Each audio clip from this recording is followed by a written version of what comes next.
Hello प्यारे बच्चों, BSc third year के 5th सेमेस्टर केमिस्ट्री के एक और लेक्चर में आप सभी प्यारे बच्चों का स्वागत करता हूं। मैं हूं आपका भैया ऋषभ सिंह और आप सभी देख रहे हैं आपका अपना यूट्यूब चैनल ऋषि यस क्लासेस। हम ऑलरेडी आप सभी को बीएससी 5th सेमेस्टर केमिस्ट्री का फर्स्ट पेपर जिसका नाम ऑर्गेनिक सिंथेसिस ए है, उसके यूनिट 2 एंड यूनिट 3 के topic wise lectures already upload कर दिए हैं। साथ ही साथ उसका मैंने इंपॉर्टेंट क्वेश्चंस का वीडियो भी आप सभी को प्रोवाइड कर दिया है। लेकिन उस इंपॉर्टेंट क्वेश्चंस के वीडियोस में बहुत सारे कमेंट आते थे कि सर इनके आंसर भी प्रोवाइड कर दीजिए किसी एक वन शॉट लेक्चर में। तो हम इस वीडियो में आप सभी को यूनिट 2 एंड यूनिट 3 यानी कि chemistry of alkene and chemistry of alkyne के सभी इंपॉर्टेंट क्वेश्चंस के आंसर के बारे में इस वीडियो में बात करने वाले हैं। लेकिन अगर आप सब इस चैनल पर पहली बार आए होंगे तो जरूर नीचे दिए हुए रेड बटन पर क्लिक करके सब्सक्राइब कर लीजिए, साथ ही बेल आइकन को ऑल पर सेलेक्ट कर लीजिएगा।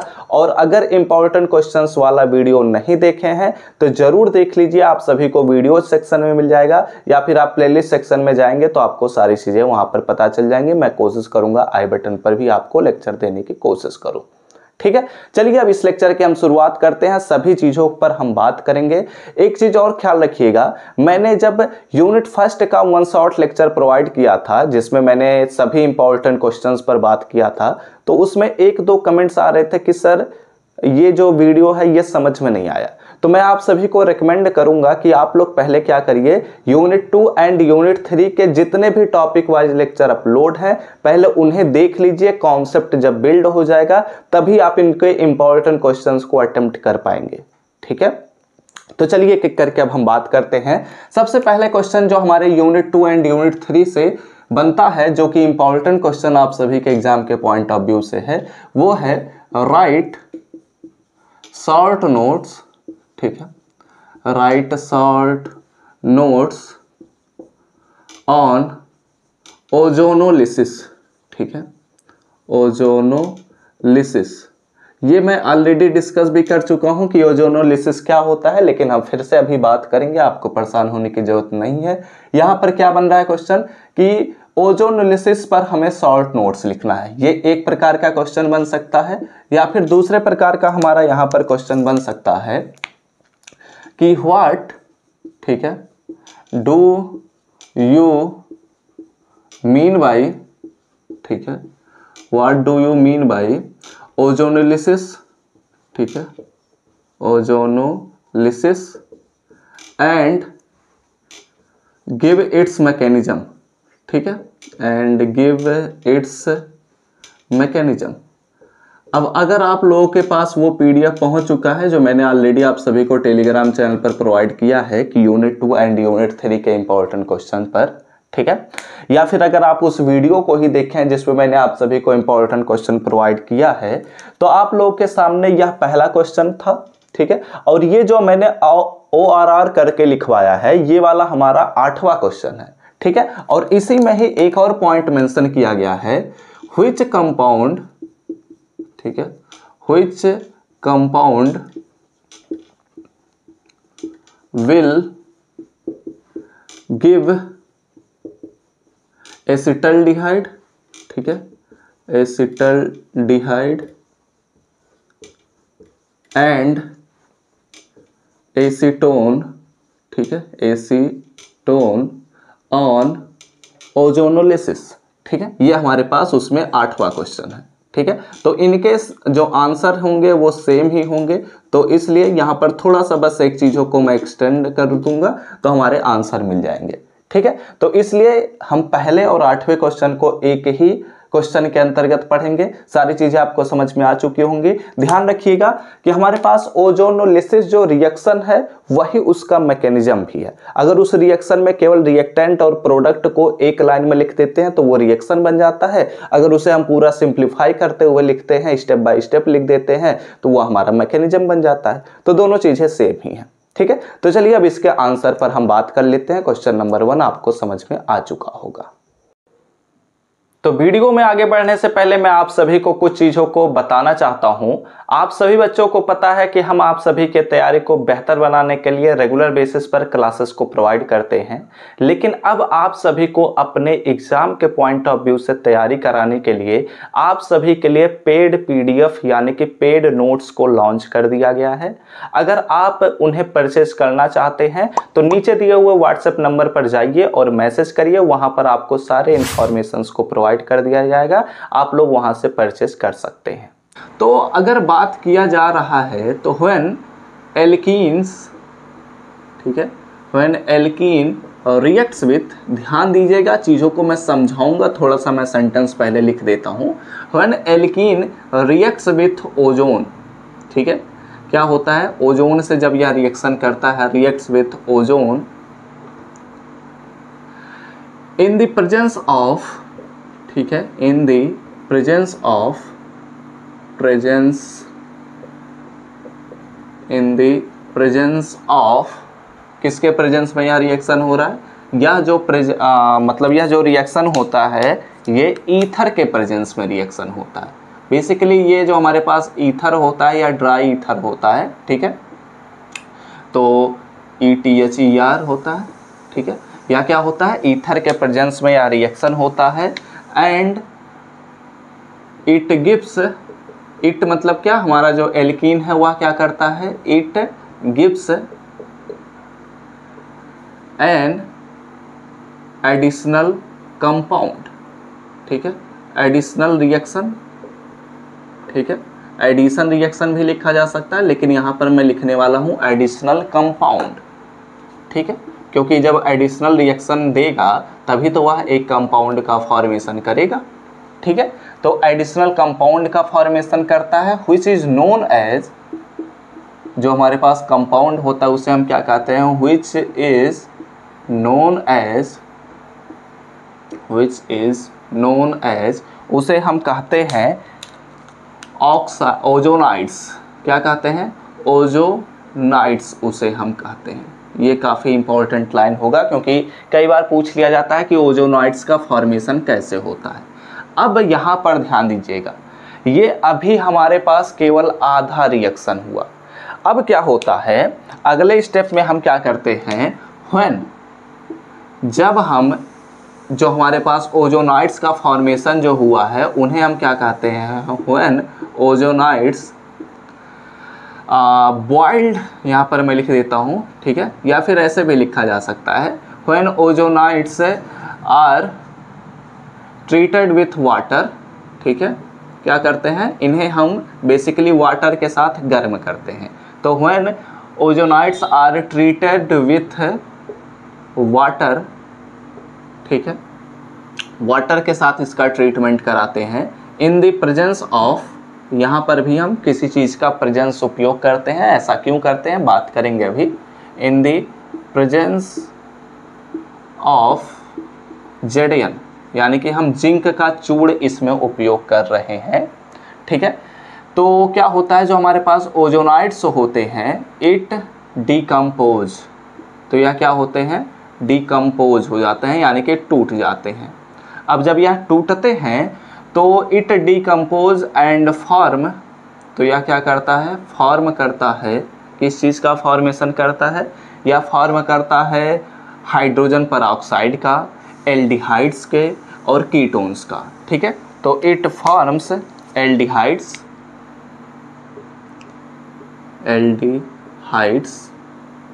ठीक है, एल्डिहाइड कंपाउंड्स हो सकते हैं या फिर कीटोन कंपाउंड्स भी हो सकते हैं, ठीक है, यानी कि कीटोन्स का भी फॉर्मेशन करते हैं, कीटोन्स, या फिर एंड साथ ही साथ या क्या करते हैं, हाइड्रोजन परऑक्साइड का फॉर्मेशन करते हैं, ठीक है।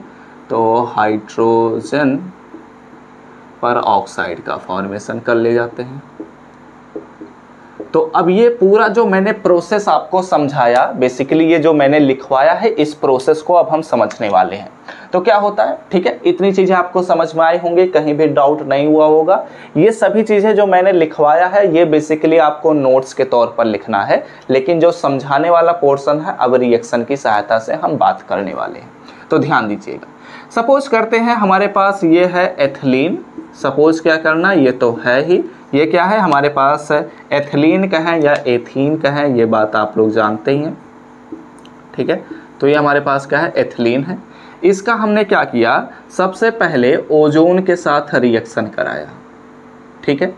तो हमने देखा कि ओजोन के साथ रिएक्शन नहीं कर रहा है स्टार्टिंग में, तब हमने क्या किया, इसमें ईथर का उपयोग किया। बेसिकली ओजोन के साथ रिएक्शन करना तो शुरू कर देता है, लेकिन एक प्रॉब्लम आ जाती है, क्योंकि अगर यह ओजोन के साथ रिएक्शन कर रहा है तो इस सिचुएशन में क्या हो सकता है, मॉइस्चर से भी रिएक्शन करने लग जाए, इसलिए हम ईथर का उपयोग करते हैं, यानी कि ड्राई ईथर का प्रेजेंस में।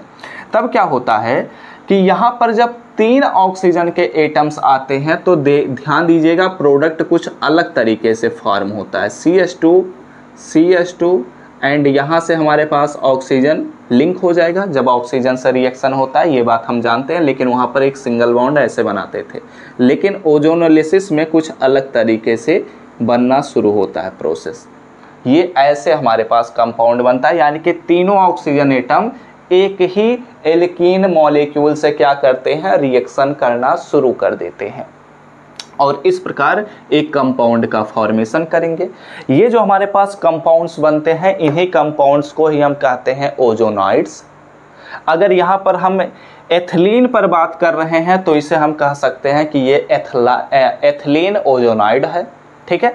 फिर क्या होता है, ध्यान दीजिएगा, इसके बाद हम क्या करते हैं, इसका हम वाटर मॉलिक्यूल के साथ क्या करते हैं, ट्रीटमेंट कराते हैं।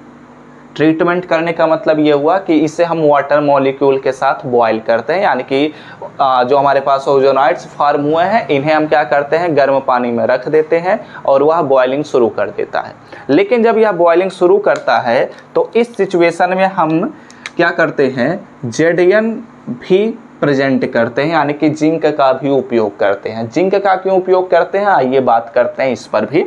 तो अब क्या होता है कि यह जो हमारे पास कंपाउंड होता है वो यहाँ से ऐसे टूट जाता है और यह भी जो हमारे पास कंपाउंड होता है वह यहाँ से ऐसे टूट जाता है, ठीक है। और क्या करता है, यह फॉर्मल्डिहाइड का फॉर्मेशन करेगा। सबसे पहले तो HCHO बनाएगा, उसके बाद क्या होता है, यह H2O2 का फॉर्मेशन करता है, यानी कि यह या तो एल्डिहाइड्स का फॉर्मेशन कर सकता है या तो कीटोन्स का फॉर्मेशन कर सकता है, डिपेंड करता है कि हम अपना कौन सा एल्कीन लिए हैं। और इसके साथ साथ यह हाइड्रोजन परऑक्साइड्स का भी फॉर्मेशन करता है। लेकिन यह जो HCHO का फॉर्मेशन हुआ यह केवल एक पोर्शन हुआ, दूसरा पोर्शन अगर बात किया जाए तो वहाँ पर भी हमारे पास HCHO ही बनता है, ठीक है। ध्यान दीजिएगा, समझने का प्रयास करिएगा। ये क्या होता है, जब ऐसे टूटता है ऐसे होते हुए, तो यहाँ पर देखिए CH2O क्या बन रहा है, यहाँ पर अगर ध्यान दिया जाए तो इतने से क्या बन रहा है, CH2O, और इसी को ही अगर हम रीअरेंज करते हैं तो यह क्या लिखा जा सकता है, HCHO। तो उसी को ही तो मैंने लिख दिया, और यहाँ से भी हमारे पास जो टूटा है वह HCHO बन गया। एक ऑक्सीजन एटम जो है वह इस H2O से रिएक्शन करता है तो H2O2 बना लेता है, हाइड्रोजन परऑक्साइड जिसे हम कहते हैं, और इस प्रकार हमारा कंपाउंड हो गया फॉर्म। और इस प्रोसेस को यहाँ पर एक लाइन लिखिएगा, ठीक है, दिस रिएक्शन या दिस प्रोसेस ऐसे लिखिएगा क्योंकि हम पूरा प्रोसेस पर बात कर रहे हैं। This process is known as, ठीक है, this process is known as, इसे हम क्या कहते हैं, इसे हम कहते हैं ओजोनोलिसिस कहते हैं, ठीक है। ये काफ़ी इंपॉर्टेंट लाइन है क्योंकि ओजोनोलिसिस क्या होता है ये आपसे पूछा जा सकता है। यहाँ पर आप लोग कंपाउंड का नाम लिख दीजिएगा। ये हमारे पास है फॉर्मल्डिहाइड, ठीक है, फॉर्मल्डिहाइड। कई बार ऐसा होता है कि यहाँ से रिएक्शन स्टार्ट करता है, आप सभी इसके एग्जाम में हो सकता है ऐसा भी बोला जाए, ये रिएक्शन दिया जाएगा और डायरेक्ट 2 मोल्स ऑफ 2 मॉलिक्यूल बनाता है फॉर्मल्डिहाइड का। तो उस सिचुएशन में आप लोग समझ लीजिएगा कि यही स्टेप हो रहा है, ठीक है। तो ये दोनों ही मॉलिक्यूल हैं फॉर्मल्डिहाइड, और ये जो हमारे पास मॉलिक्यूल है ये हाइड्रोजन परऑक्साइड है, तो आप लोग लिख लीजिएगा इसका नाम भी, ठीक है। चीज़ें आपको समझ में आए, कोई भी दिक्कत नहीं होनी चाहिए। ऐसे ही अगर हम दूसरा भी कंपाउंड लेते हैं तो उस सिचुएशन में देखा गया है कि कीटोन्स का भी फॉर्मेशन होता है। यहाँ पर तो फिलहाल फॉर्मल्डिहाइड हमने फॉर्म किया है, लेकिन ऐसे भी रिएक्शन हो सकते हैं जिसमें कीटोन्स का फॉर्मेशन हो और हाइड्रोजन परऑक्साइड्स का भी फॉर्मेशन हो। तो आप लोग क्या करिए, इतनी चीज़ों का स्क्रीनशॉट ले लीजिएगा।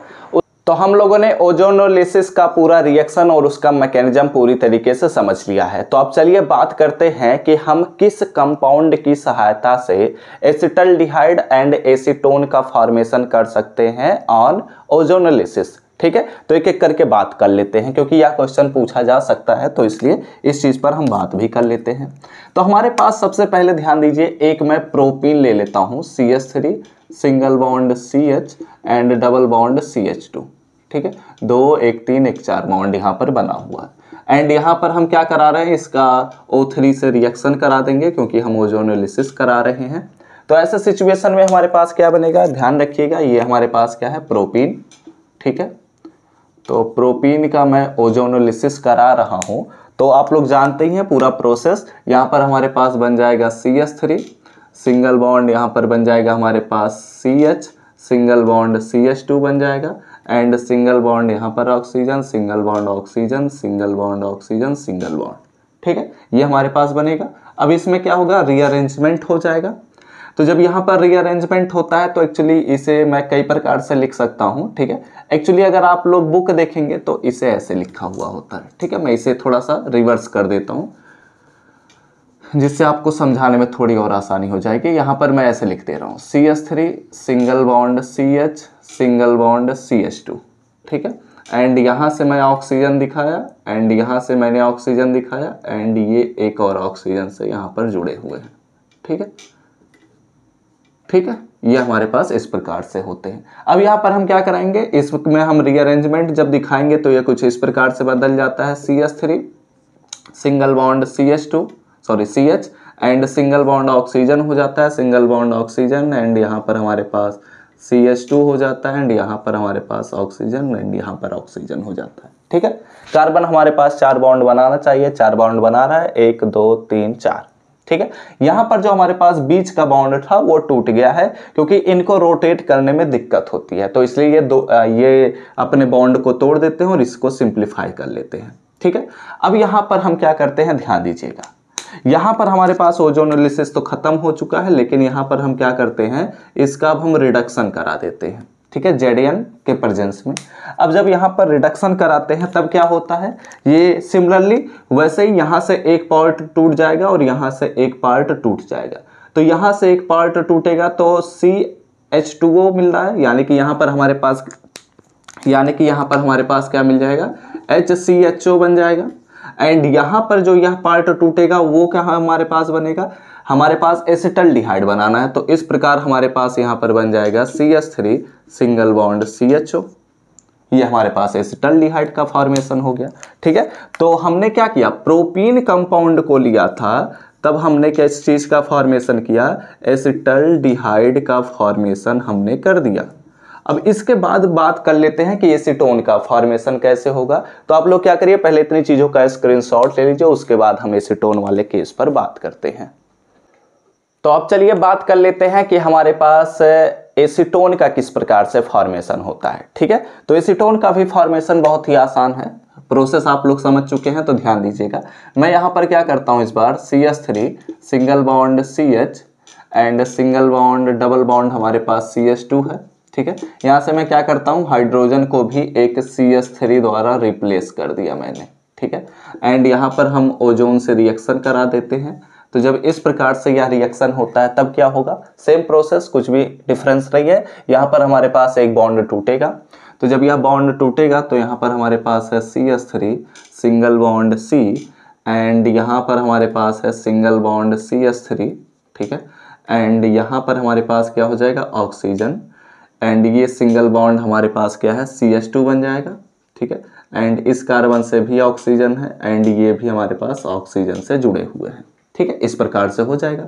अब यहाँ पर आप लोग समझ गए होंगे रीअरेंजमेंट ही होगा, तो ये कुछ इस प्रकार से रीअरेंजमेंट होता है। यहाँ पर ये कुछ ऐसे होता है, CH3 single bond C single bond CH3।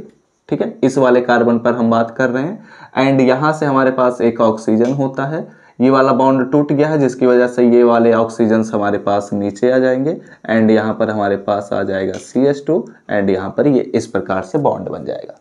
अब इस प्रकार से यहाँ पर क्या होगा, सिंपली हम क्या करेंगे, इसका भी Zn के प्रेजेंस में रिएक्शन करा देते हैं, तो ZnH2O, ठीक है। अब यहाँ पर जब इस प्रकार से कराएंगे तो आप लोग जानते हैं ये इस प्रकार से ब्रेक होगा, ये इस प्रकार से ब्रेक होगा। तो जब यहाँ पर ब्रेकिंग हो रहा है तो अगर यहाँ पर ध्यान दिया जाए तो CH2O मिल रहा है, यानी कि HCHO का फॉर्मेशन हो जाएगा, ठीक है। ये हर केस में बनेगा। अगर यहाँ पर CH2 है तो CH2 तो रहेगा ही, ठीक है, तो ये हर केस में बनेगा ही, ओके। एंड यहाँ पर अगर बात किया जाए तो यहाँ पर हमारे पास क्या बनेगा, यहाँ पर हमारे पास बन रहा है CH3 एंड ये CO फिर CH3, ठीक है। तो CH3 CO CH3, इसी को ही हम क्या कहते हैं, एसीटोन, ठीक है। क्या कहते हैं, इसको हम कहते हैं acetone.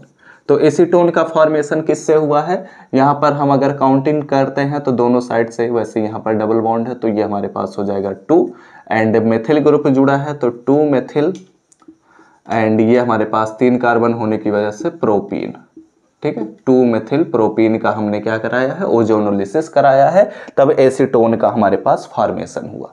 Okay, are you getting my point. तो हमने अपने पहले क्वेश्चन को पूरी तरीके से कंप्लीट कर लिया। अब चलिए बात करते हैं अपने दूसरे क्वेश्चन पर, ठीक है। तो आप लोग क्या करिए, इतनी चीजों का स्क्रीनशॉट ले लीजिएगा, सारी चीजें समझ में आ चुकी होंगी, कुछ भी ऐसा नहीं है जो आपको ना समझ में आया हो, तो स्क्रीनशॉट फटाफट से ले लीजिए। तो अब चलिए बात करते हैं अपने क्वेश्चन नंबर 2 पर, जो कि आप सभी के एग्जाम के पॉइंट ऑफ व्यू से काफी ज्यादा इंपॉर्टेंट भी है, ठीक है। तो क्वेश्चन नंबर 2 में हमारे पास क्या बातें आ रही हैं, ध्यान दीजिएगा। हमसे बोला जाएगा कि गिव दी प्रोडक्ट, ठीक है, प्रोडक्ट एंड इट्स मैकेनिज्म, ठीक है। हमारे पास कुछ रिएक्शंस दिए जाते हैं और इनमें क्या बात बोली जाती है कि इनका हमें प्रोडक्ट बताना है और साथ ही साथ इसका मैकेनिज्म भी बताना होता है। तो क्या क्या होते हैं पहले बात कर लेते हैं। सबसे पहला रिएक्शन दिया जा सकता है कि हमारे पास प्रोपीन होता है, CH3 single bond CH2 double bond CH2, sorry single bond CH double bond CH2, ठीक है। अब इसका हम क्या कराएंगे, हाइड्रोजन हैलाइड से रिएक्शन कराएंगे। कोई भी हाइड्रोजन हैलाइड हो सकता है, आमतौर पर या तो HCl दिया जाता है या तो HBr दिया जाता है। तो चलिए मैं HBr वाला केस ले लेता हूं, ठीक है।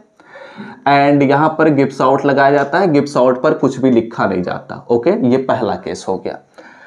एंड इसी से रिलेटेड एक और एग्जाम्पल हमारे पास बनता है, ठीक है। दोनों एग्जाम्पल सिमिलर होंगे जो यहाँ पर मैं बताने वाला हूँ अगला, कि CH3 single bond C and single bond CH3 and यहाँ पर डबल बॉन्ड CH2 होता है एंड प्लस या तो HBr लिख दीजिए या तो HCl लिख दीजिए एंड ये गिब्स आउट होता है। गिब्स आउट के ऊपर मैं कुछ भी नहीं लिख रहा हूँ, ध्यान रखिएगा, ठीक है। ये दोनों एक ही प्रकार से होंगे, मैं किसी एक का ही सोल्यूशन बताऊंगा, आप लोग दूसरे का आंसर वहीं से ही प्रिडिक्ट कर लीजिएगा, उसी फॉर्मेट पर ही बना लीजिएगा। लेकिन ये जो मैं तीसरा वाला लिख रहा हूं, ये क्या है हमारे पास, CH3 single bond CH double bond CH2, ठीक है। एंड यहाँ पर हम या तो HCl ले लेते हैं या तो HBr ले लेते हैं, कोई दिक्कत की बात नहीं है। तो मैं फिलहाल HBr ले रहा हूँ, ठीक है। एग्जाम में HCl दे दिया जाता है तो परेशान होने की जरूरत नहीं है, बात एक ही है, ठीक है। एंड यहाँ पर मैं गिब्स आउट लगा रहा हूँ, लेकिन इस बार मैं गिब्स आउट के ऊपर पर ऑक्साइड लिख रहा हूँ, ठीक है, पर ऑक्साइड लिख रहा हूँ, या फिर पर ऑक्साइड के बजाय हमारे पास एग्जाम में दे दिया जा सकता है ROOR, ठीक है। इसका मतलब भी पर ऑक्साइड हो जाएगा। वैसे ROOR अगर लिखा गया तो मतलब पर ऑक्साइड ही मानकर चलना है, ठीक है। या फिर आप ऐसे भी लिखा जा सकता है ORR, यहाँ पर यह भी लिखा दिया जाता है C6H5COO का 2 टाइम्स, या फिर इसी को ही हमारे पास ऑक्सीडेशन का केवल साइन बना दिया जाता है। ये हमारे पास इतने प्रकार से इस वाले गिब्स आउट पर हम कुछ भी लिख सकते हैं, ठीक है। तो यहाँ पर ध्यान रखिएगा, ठीक है। मैंने ऑलरेडी आप सभी को जो इंपॉर्टेंट क्वेश्चन वाला वीडियो प्रोवाइड किया था यूनिट 2 एंड यूनिट 3 में, उसमें जो मैंने दूसरा क्वेश्चन और जो 5वां क्वेश्चन मेंशन किया है, ठीक है, दूसरा क्वेश्चन एंड 5वां क्वेश्चन का मैं यहाँ पर सोल्यूशन और आंसर बताने वाला हूँ। तो ध्यान दीजिए, समझने का प्रयास करिए। ये दोनों रिएक्शन अलग फॉर्मेट के हैं, ये रिएक्शन अलग फॉर्मेट का है, बस इतना डिफरेंस हो जा रहा है। अगर ध्यान दिया जाए तो इन दोनों रिएक्शन में क्या डिफरेंस है, बस इतना ही डिफरेंस है कि यहाँ पर हम कुछ अलग प्रकार के रिएजेंट का या फिर मैं कहूँ कैटालिस्ट का हम उपयोग कर रहे हैं, ठीक है, जिसमें हम पेरोक्साइड का उपयोग कर रहे हैं, ठीक है। तो इस प्रकार के इफेक्ट को जब हम पेरोक्साइड उपयोग करते हैं तो इस प्रकार के रिएक्शन को हम कहते हैं एंटी मार्कोनिक ऑफ रूल, ठीक है, एंटी मार्कोनिक ऑफ रिएक्शन, या फिर खास इफेक्ट भी बोला जाता है, या फिर पेरोक्साइड इफेक्ट के नाम से भी बोला जा सकता है। तो ये बातें ध्यान रखिएगा। मैं ऑलरेडी आप सभी को मार्कोनिक of rule, anti Markovnikov of rule के बारे में पढ़ा दिया है, लेकिन काफ़ी बच्चे समझ नहीं पा रहे थे, तो मुझे मतलब ये क्वेश्चन का लेना ही पड़ा, नहीं तो ये क्वेश्चन मैं तो सोच रहा था स्किप कर दूंगा, लेकिन फिलहाल चलिए इस क्वेश्चन को मैं ले लिया हूँ। तो चलिए अब इसके बारे में हम बात करते हैं। स्क्रीनशॉट फटाफट से लीजिए, तो हम इसके सोल्यूशन को स्टार्ट करते हैं। मैं तब तक चेक कर लेता हूँ वीडियो चल रहा है या नहीं। हाँ ठीक है, ओके, तो चलिए बात कर लेते हैं। ओके, तो मैं इसे इरेज करता हूं। ध्यान रखिएगा पहला और दूसरा सिमिलर प्रकार का है, तो इसलिए मैं क्या करूंगा, पहला क्वेश्चन ही बता दूंगा, आप लोग दूसरा उसी के ही फॉर्मेट पर अप्लाई कर सकते हैं। ओके ओके ओके ओके, ठीक है, चलिए। ओके, तो अगर पहले तो ये बात समझ चुके हैं कि ये हमारे पास मार्कोनिक ऑफ रूल है, ठीक है। तो जब मार्कोनिक ऑफ रूल है तो अगर आप एग्जाम में लिखते हैं तो मार्कोनिक ऑफ रूल पूरा पहले लिख दीजिएगा, इससे क्या होगा, थोड़ा नंबर बढ़ जाएगा। अब यहाँ पर हम इसके आंसर पर बात कर रहे हैं, तो पहले मार्कोनिक ऑफ रूल आपने लिख दिया, ठीक है, जो मैं लिखवाया हूँ ऑलरेडी। जब उसे लिख दिए तब उसके बाद आप रिएक्शन की तरफ आएंगे, तो CH3 single bond CH double bond CH2 and plus हमारे पास HBr का जब अटैक हुआ विदाउट एनी रिएजेंट या विदाउट एनी कैटालिस्ट, तो यहाँ पर हमारे पास क्या बनता है, CH3 single bond CH single bond CH2, ठीक है। अब यहाँ पर मार्कोनिक ऑफ रूल क्या कहता है कि हाइड्रोजन उस वाले कार्बन के पास जाएगा, डबल बॉन्ड वाले उस कार्बन के पास जाएगा जहाँ पर हाइड्रोजन की संख्या अधिक है। तो यहाँ पर हाइड्रोजन की संख्या अधिक है, इसलिए यहाँ पर अधिक हो जाएगा, तो ये हमारे पास CH3 बन जाएगा, ठीक है। एंड हमारे पास जो एनायन पोर्शन होगा जिस पर हमारे पास माइनस चार्ज होगा, वो वाला पोर्शन उस कार्बन पर अटैक करेगा जहाँ पर हाइड्रोजन की संख्या कम है, इसलिए यहाँ पर अटैक कर दिया। तो ये हमारे पास मार्कोनिक ऑफ रूल के अकॉर्डिंग प्रोडक्ट बन रहा है। मैंने क्या बोला, मार्कोनिक ऑफ रूल के अकॉर्डिंग प्रोडक्ट बन रहा है, ठीक है। तो मार्कोनिक ऑफ आप लोग रूल लिख चुके होंगे, उसके बाद इस रिएक्शन को लिखिएगा। तो ये हमारे पास है प्रोपीन, ये हमारे पास हाइड्रोजन ब्रोमाइड है। अगर यहाँ पर हम बात करते हैं तो इसे हम कह सकते हैं आइसोप्रोपिल ब्रोमाइड, ठीक है, आइसोप्रोपिल ब्रोमाइड, ठीक है, ये हम कह सकते हैं। तो अब चलिए इसके मैकेनिज्म पर बात करते हैं, क्योंकि इसका मैकेनिज्म ही मायने रखता है, ठीक है। तो मैकेनिज्म, ठीक है, मैकेनिज्म में हमारे पास कुछ स्टेप्स होते हैं। देयर आर फॉलोइंग स्टेप्स, आप लोग पहले लिख लीजिए, ठीक है। तो एक एक करके स्टेप्स पर बात कर लिया जाए। तो स्टेप नंबर 1 क्या कहता है, स्टेप नंबर 1 यह कहता है कि जो हमारे पास हाइड्रोजन ब्रोमाइड है वह पहले तोड़ दीजिए। तो हाइड्रोजन ब्रोमाइड जो होता है वो H प्लस Br- में ब्रेक हो जाता है, ठीक है। उसके बाद क्या होता है, स्टेप नंबर 2 की शुरुआत होती है। स्टेप 2 जब हमारे पास शुरुआत होता है तो यहाँ पर हमारे पास ये क्या है, CH3 single bond CH double bond CH2, ठीक है। ये हमारे पास क्या है, प्रोपीन। प्रोपीन पर हमारे पास क्या होता है, H+ अटैक करता है, ठीक है। प्रोपीन क्या किया, H+ पर अटैक किया, सॉरी प्रोपीन पर H+ अटैक किया। तो अब यहाँ पर 2 प्रकार के पॉसिबिलिटीज हैं। क्या क्या पॉसिबिलिटीज हैं, इन पर बात कर लिया जाए। पॉसिबिलिटी यह है कि यहाँ पर डबल बॉन्ड टूटेगा, डबल बॉन्ड टूटेगा तो यह हाइड्रोजन या तो इस कार्बन के पास जाकर लिंक होगा या तो इस कार्बन पर जाकर लिंक होगा। तो सपोज कर लेते हैं पहले केस में इस कार्बन पर लिंक हो गया, ठीक है। तो यहाँ पर प्रोडक्ट क्या बना, CH3 single bond CH single bond CH3। तो यह कार्बन तो अपना चारों वैलेंसी पूरा कर लिया है, इसलिए एक वैलेंसी बच रहा है, तो यह सॉरी इस कार्बन पर एक वैलेंसी बच रहा है, इसलिए यहाँ पर प्लस चार्ज आ गया, ठीक है।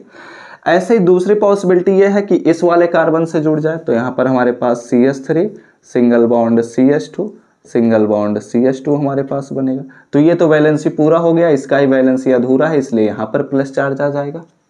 ठीक है, are you getting my point? सारी चीजें आप लोग समझ के होंगे। तो अब अगर बात किया जाए तो ये हमारे पास क्या है, सेकेंडरी कार्बोकैटायन। ठीक है, कई बुकों में आप लोग देखेंगे कि प्राइमरी कार्बोकैटायन को ऊपर रखा जाएगा, सेकेंडरी कार्बोकैटायन को नीचे रखा जाएगा। तो परेशान बिल्कुल भी मत होइएगा, अगर आपका कॉन्सेप्ट क्लियर है तो आप लोग चाहें जिसको चाहें जहां पर रख दीजिए। ठीक है, एंड ये हमारे पास हो जाएगा प्राइमरी कार्बोकैटायन। ठीक है, ओके, चलो मैं नाम नहीं लिख रहा हूं। ठीक है, प्राइमरी कार्बोकैटायन ये हमारे पास बना है। ठीक है, तो हमारे पास जो सेकेंडरी कार्बोकैटायन होता है वो अटैक करने आता है, आप लोग जानते हैं कि अकॉर्डिंग टू मार्कोनिकॉफ रूल। ठीक है, अब इसके पीछे का क्या रीजन है, मार्कोनिकॉफ रूल वाला लेक्चर देखेंगे, आपको सारी चीजें पता चल जाएंगी। ठीक है, तो ये हमारे पास आया सेकेंडरी कार्बोकैटायन अटैक करने। ठीक है, सही है, हाँ सब सही है। एंड यहाँ पर प्लस चार्ज हो गया, एंड यहाँ पर हमारे पास जो Br माइनस होता है, अब यह गेम में पार्टिसिपेट करता है, और यह जब गेम में पार्टिसिपेट करेगा तो अटैक कहाँ करेगा, जहाँ पर प्लस चार्ज है। तो इसलिए मैं थोड़ा सा नीचे कर देता हूँ, CH3 single bond CH single bond CH3, and यहाँ पर हमारे पास ब्रोमीन आकर लिंक हो गया। ठीक है, एंड इस प्रकार हमारे पास क्या प्रोडक्ट बन गया, आइसोप्रोपिल ब्रोमाइड का हमने फॉर्मेशन दिखा दिया। ठीक है, तो ये किसके अकॉर्डिंग हुआ है, पूरा प्रोसेस आपको समझने की जरूरत है, क्योंकि एग्जाम में गारंटी के साथ ये वाला क्वेश्चन पूछा जाता है। ठीक है, तो ये हुआ है मार्कोनिकॉफ रूल के अकॉर्डिंग। आप लोग जरूर बिल्कुल भी मिस मत करिएगा, पहले ऊपर लिख लीजिए मार्कोनिकॉफ रूल, जितना मैंने लिखवाया है पहले उतनी चीजों को लिख दीजिए, उसके बाद ही इस प्रोसेस को करिएगा।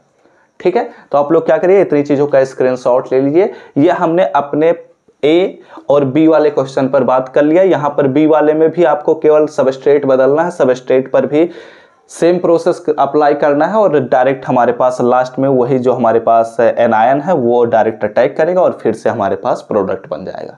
ठीक है, तो पहला और दूसरा सेम रिएक्शन होगा, इसलिए मैं दूसरे पर नहीं बात कर रहा। अब चलिए तीसरे वाले पर बात करते हैं, क्योंकि वहां पर हम एंटी मार्कोनिकॉफ रूल को अप्लाई करेंगे। तो हमने सारी चीजों को समझ लिया, तो अब चलिए बात कर लेते हैं अपने सी वाले पॉइंट पर। ठीक है, तो ध्यान दीजिए और चीजों को समझिएगा। सी वाले पॉइंट में हम एंटी मार्कोनिकॉफ रूल पर बात करेंगे, तो ध्यान दीजिए, समझिए इस बात को। ठीक है, हमारे पास रिएक्शन क्या है, CH3 single bond CH and double bond CH2। ठीक है, इस पर क्या हो रहा है, हमारे पास HBr का अटैक हो रहा है, लेकिन इस बार हम क्या कर रहे हैं, इस बार हम परऑक्साइड का उपयोग कर रहे हैं। ठीक है, पिछली बार हमने नहीं उपयोग किया था। तो परऑक्साइड जब उपयोग करेंगे तो ध्यान रखिएगा कि हम हमेशा ये वाला उपयोग करेंगे, CH3COO का 2 टाइम्स, ये हमारे पास एक परऑक्साइड है। ठीक है, इसके मैकेनिज्म को हम समझाएंगे तो इसी के ही सहायता से समझाएंगे, इसलिए मैं इसको डायरेक्ट लिख दे रहा हूँ। ठीक है, अदरवाइज कुछ और भी लिखा जा सकता है, तो ध्यान रखिएगा, उससे कुछ भी फर्क नहीं पड़ता। ROR भी, अगर ROOR ये भी एक परऑक्साइड है, तो इससे फर्क नहीं पड़ता। ठीक है, सारी चीजें एक ही बात बोल रही हैं। ठीक है, तो चलिए इसके हम सोल्यूशन पर बात करते हैं। तो एंटी मार्कोनिकॉफ रूल के अकॉर्डिंग अगर बात किया जाए, ठीक है, मैं यहीं पर डायरेक्ट ही सोल्यूशन या आंसर लिख दे रहा हूँ। ठीक है, आंसर पर अगर बात किया जाए तो इसमें आंसर में हमारे पास क्या मिलेगा, आप लोग जानते ही हैं कि हमारे पास इस बार हाइड्रोजन जो है वो उस कार्बन पर अटैक करेगा जहां पर हाइड्रोजन की संख्या कम है, तो इसलिए यहाँ पर बनेगा CH3 सिंगल बॉन्ड CH2। ठीक है, एंड जो हमारे पास ये Br वाला पोर्शन है वो उस कार्बन पर अटैक करेगा जहां पर हाइड्रोजन की संख्या क्या है, अधिक है। ठीक है, तो ये हमारे पास Br बन जाता है। ओके, तो इसका नाम तो आप लोग लिख ही सकते हैं, ब्रोमोप्रोपेन लिख सकते हैं। ठीक है, चलिए बात करते हैं, वो सारी चीज़ें आप लोग जानते ही हैं कि क्या क्या चीज़ें लिखनी है। चलिए अब बात करते हैं मैकेनिज्म पर। अगर सभी लेक्चर को ज्वाइन किए हैं तो ये सारी चीज़ें आप लोग समझ जाएंगे। ठीक है, तो मैकेनिज्म पर अगर बात किया जाए तो इसमें ध्यान रखिएगा, इसमें फ्री रेडिकल मैकेनिज्म होता है। जो हमारे पास एक्सेप्टेबल मैकेनिज्म है वो फ्री रेडिकल मैकेनिज्म होता है। ठीक है, तो इसमें थोड़ा ध्यान दीजिए, सब्र बनाकर देखिएगा।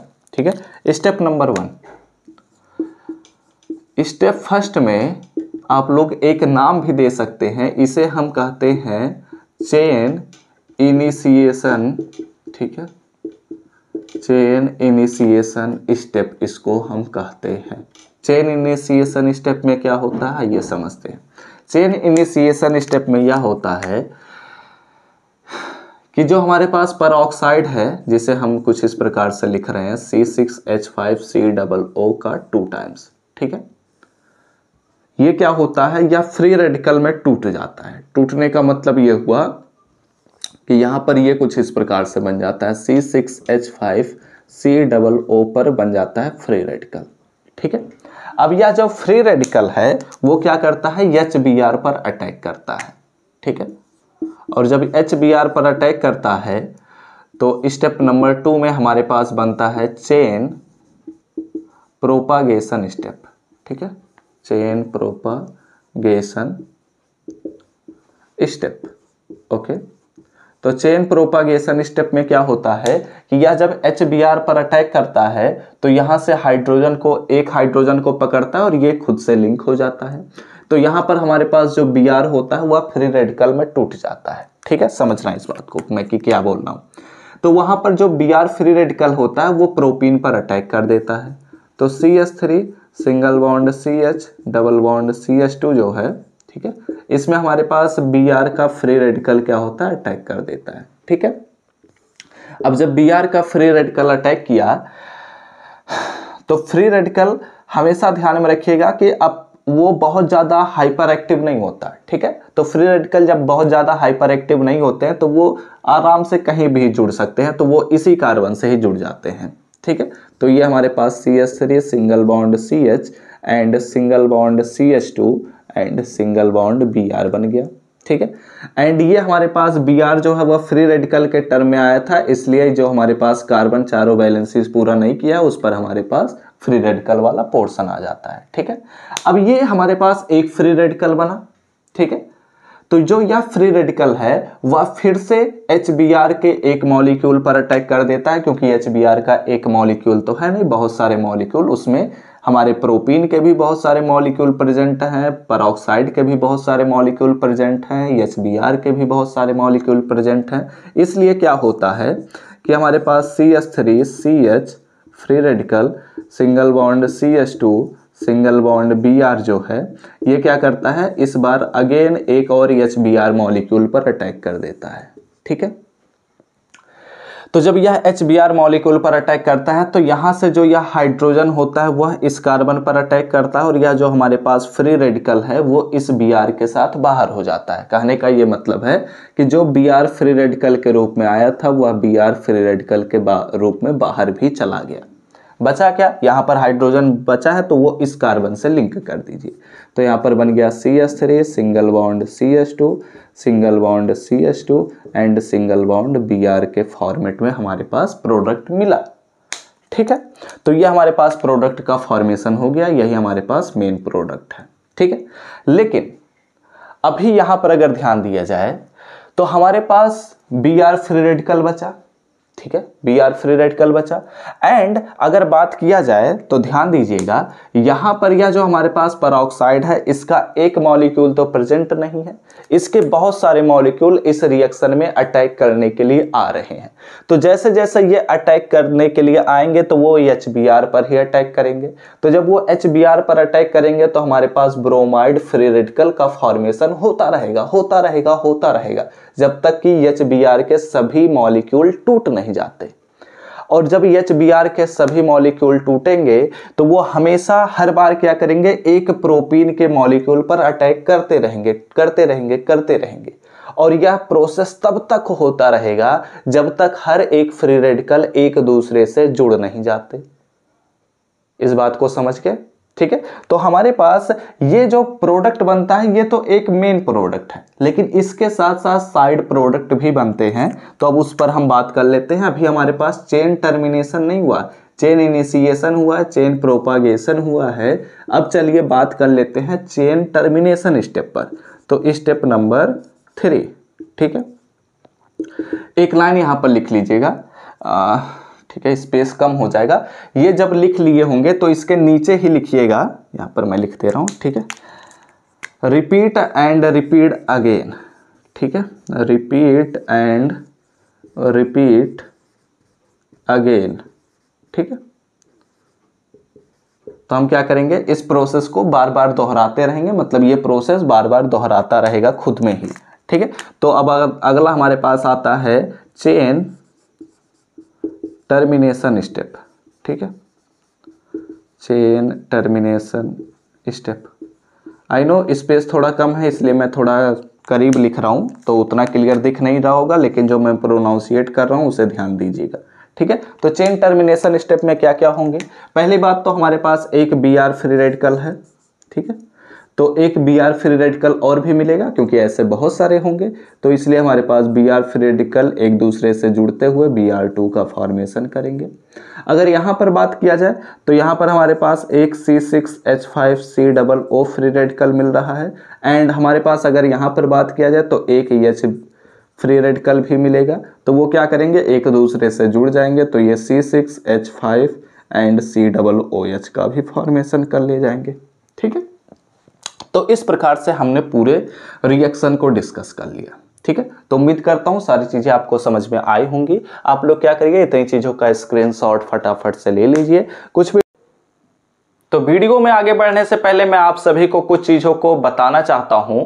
आप सभी बच्चों को पता है कि हम आप सभी के तैयारी को बेहतर बनाने के लिए रेगुलर बेसिस पर क्लासेस को प्रोवाइड करते हैं, लेकिन अब आप सभी को अपने एग्जाम के पॉइंट ऑफ व्यू से तैयारी कराने के लिए आप सभी के लिए पेड PDF यानी कि पेड नोट्स को लॉन्च कर दिया गया है।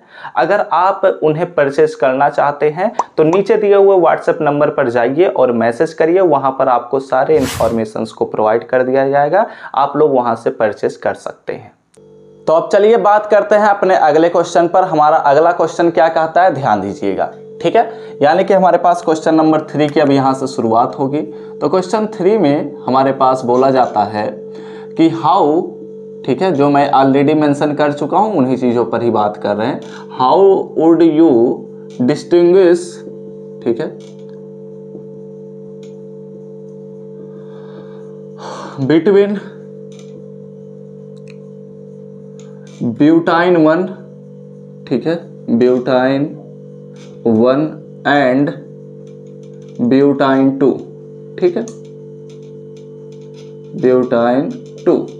हम कैसे इनके बीच डिफरेंशिएट कर पाएंगे कि इन दोनों में क्या डिफरेंस है, इस पर हम बात करने वाले हैं। ठीक है, तो ये आप लोग समझ चुके होंगे। तो अब एक एक करके यहाँ पर हम इनके आंसर पर बात कर लेते हैं। ये क्वेश्चन अक्सर पूछ लिया जाता है, इसलिए मैं इस क्वेश्चन को इम्पोर्टेंट के फॉर्म में पढ़ा रहा हूँ। ठीक है, अदरवाइज लेक्चर्स में तो मैंने आप सभी का जब सिलेबस देखा था तो सिलेबस में तो मेंशन नहीं है, तो हमने नहीं पढ़ाया था, लेकिन यहाँ पर आप सभी को इम्पोर्टेंट क्वेश्चन के रूप में इसे पढ़ना चाहिए। ओके, तो चलिए इसके आंसर पर हम बात कर लेते हैं। तो एक काम करते हैं, यहाँ पर हम जब इनके बीच का डिफरेंस देख रहे हैं तो यहाँ पर एक साइड हम रख देते हैं ब्यूटाइन 1, ठीक है, जिसे हम कहते हैं ब्यूट 1 आइन भी।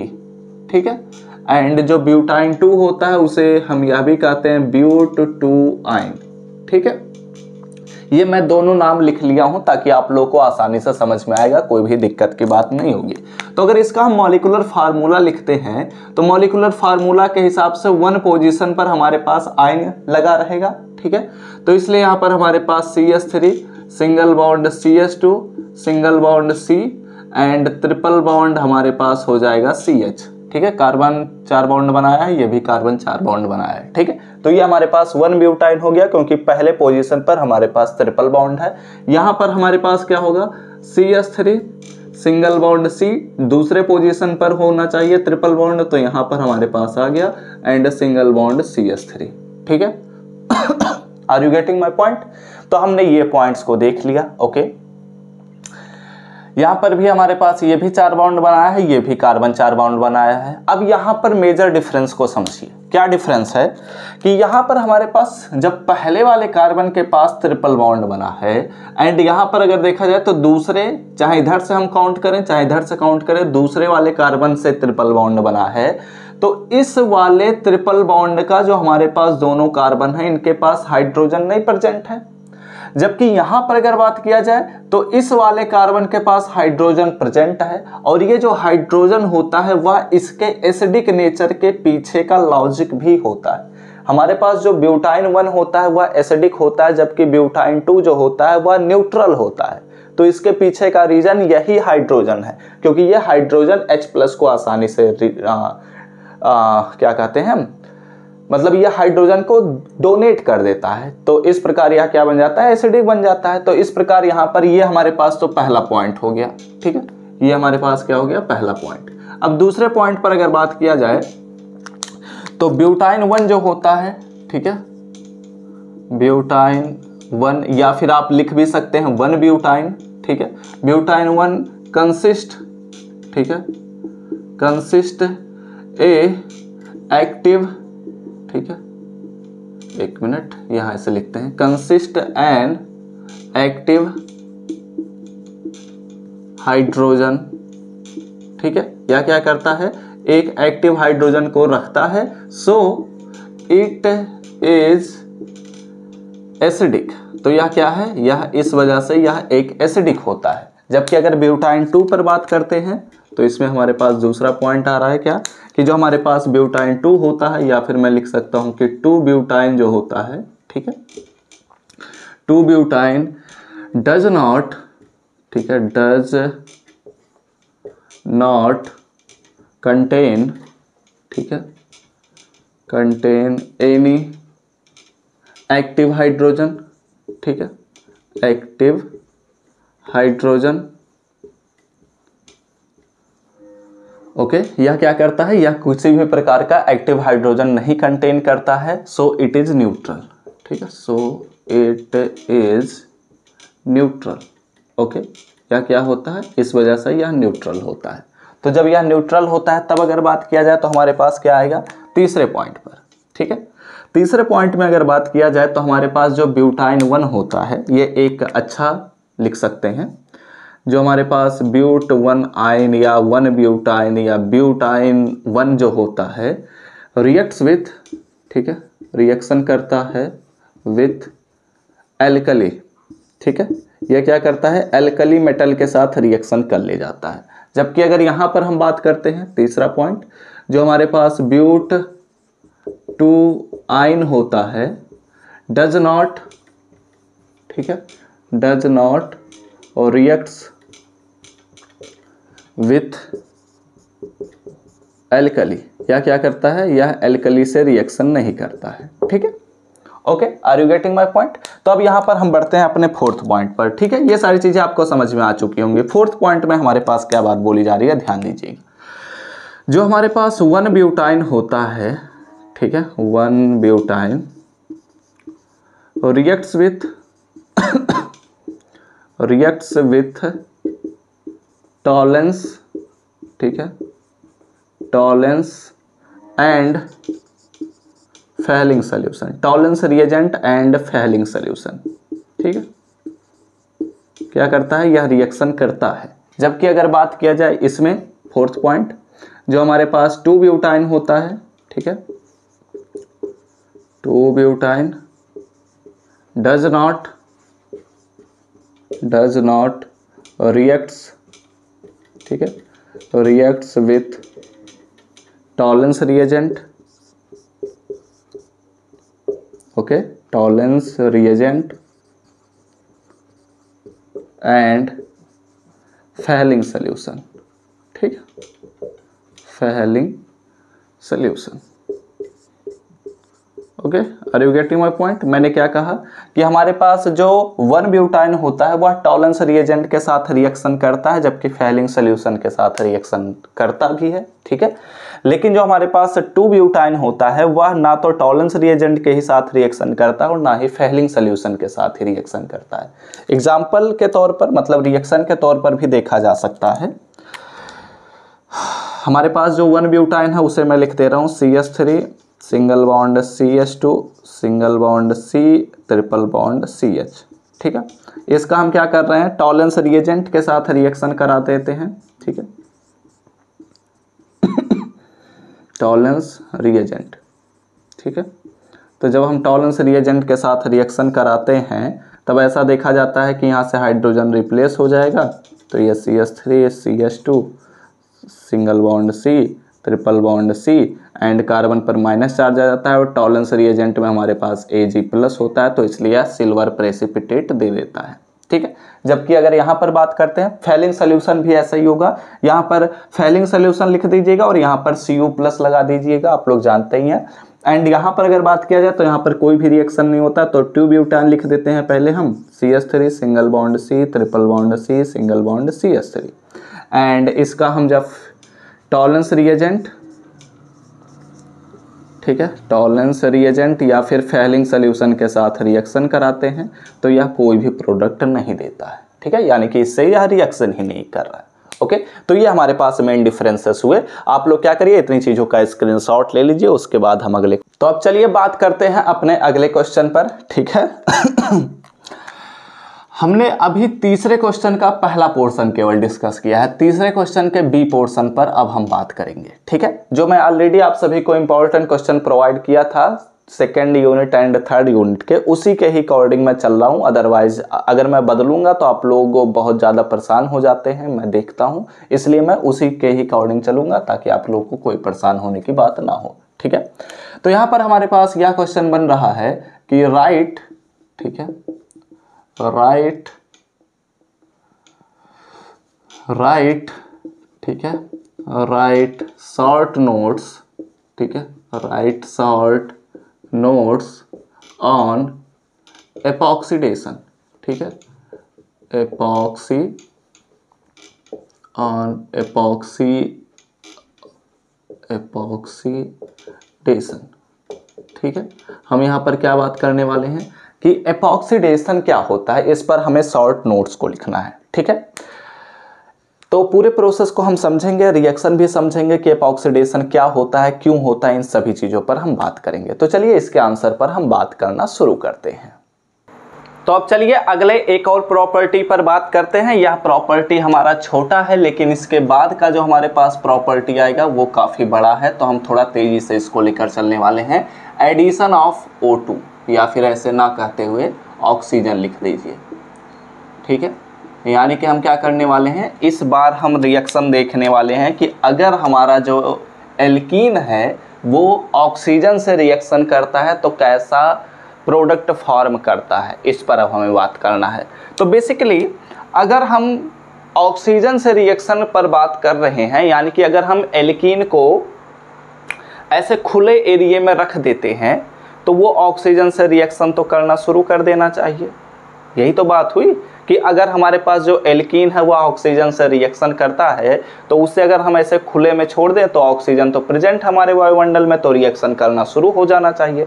लेकिन देखा गया कि ऐसा रिएक्शन नहीं होता, यानी कि वह एल्कीन जो होते हैं वो सेल्फ डिकम्पोज नहीं होते ऑक्सीजन के प्रेजेंस में, बल्कि हमें कुछ कैटालिस्ट का उपयोग करना पड़ता है। तो कैसे होता है रिएक्शन, आइए बात करते हैं, चीज़ों को समझेंगे धीरे धीरे करते हुए। तो व्हेन, ठीक है, यहाँ पर मैं एक कंपाउंड का स्पेसिफिक नाम ले लेता हूँ, ठीक है। वैसे सभी कंपाउंड्स पर रिएक्शन हो जाता है, लेकिन चलो कर लेते हैं, ठीक है। व्हेन एल्कीन मैं ही लिख देता हूँ, ठीक है, लेकिन सभी रिएक्शन हो जाएंगे, ये बात ध्यान में रखिएगा।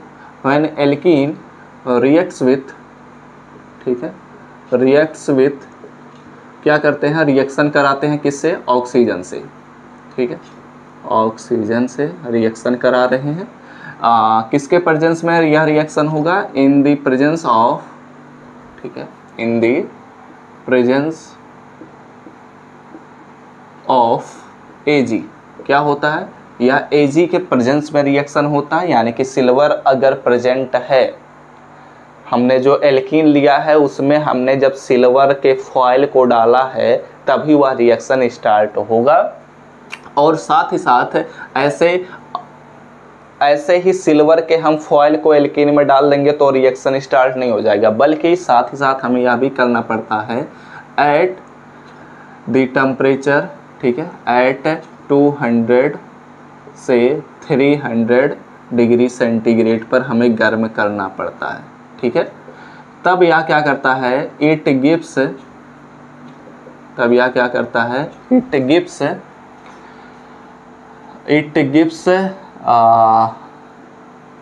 गिव्स एन एडिशनल रिएक्शन, ठीक है, it gives an addition reaction and form epoxides. क्या करता है, एपॉक्साइड्स का फॉर्मेशन करता है, एपॉक्साइड्स। अब ये जो हमारे पास एपॉक्साइड्स का फॉर्मेशन हुआ है, तो इस वजह से इस प्रोसेस को भी हम एक नाम देते हैं। This reaction is known as, या फिर लिखा जा सकता है this process is known as, this reaction is known as, इस रिएक्शन को हम क्या कहते हैं, इसे हम कहते हैं एपॉक्सीडेशन, एपॉक्सीडेशन कहते हैं। ठीक है, ये काफ़ी इंपॉर्टेंट है क्योंकि कई बार आपके एग्जाम में क्या कहता है, एपॉक्सीडेशन ऑफ एल्कीन बताइए। तो इस सिचुएशन में हमें यह बात याद रखना पड़ता है कि वहाँ पर हमारे पास ऑक्सीजन से ही रिएक्शन हो रहा है। अगर ऑक्सीजन से रिएक्शन नहीं होगा तो एपॉक्सीडेशन नहीं होता है। तो यह रिएक्शन क्यों पूछता है, इस पर भी बात करते हैं। अगर हम सपोज करते हैं ये हमारे पास CH2 डबल बॉन्ड CH2 है, जिसे हम क्या कहते हैं, जिसे हम कहते हैं एथिलीन या एथीन भी कहा जाता है। यह जब ऑक्सीजन से रिएक्शन करता है, ठीक है, तो ऑक्सीजन से रिएक्शन करने में यहाँ पर हमें एक कैटालिस्ट का उपयोग करना पड़ता है, जिसे हम कहते हैं सिल्वर।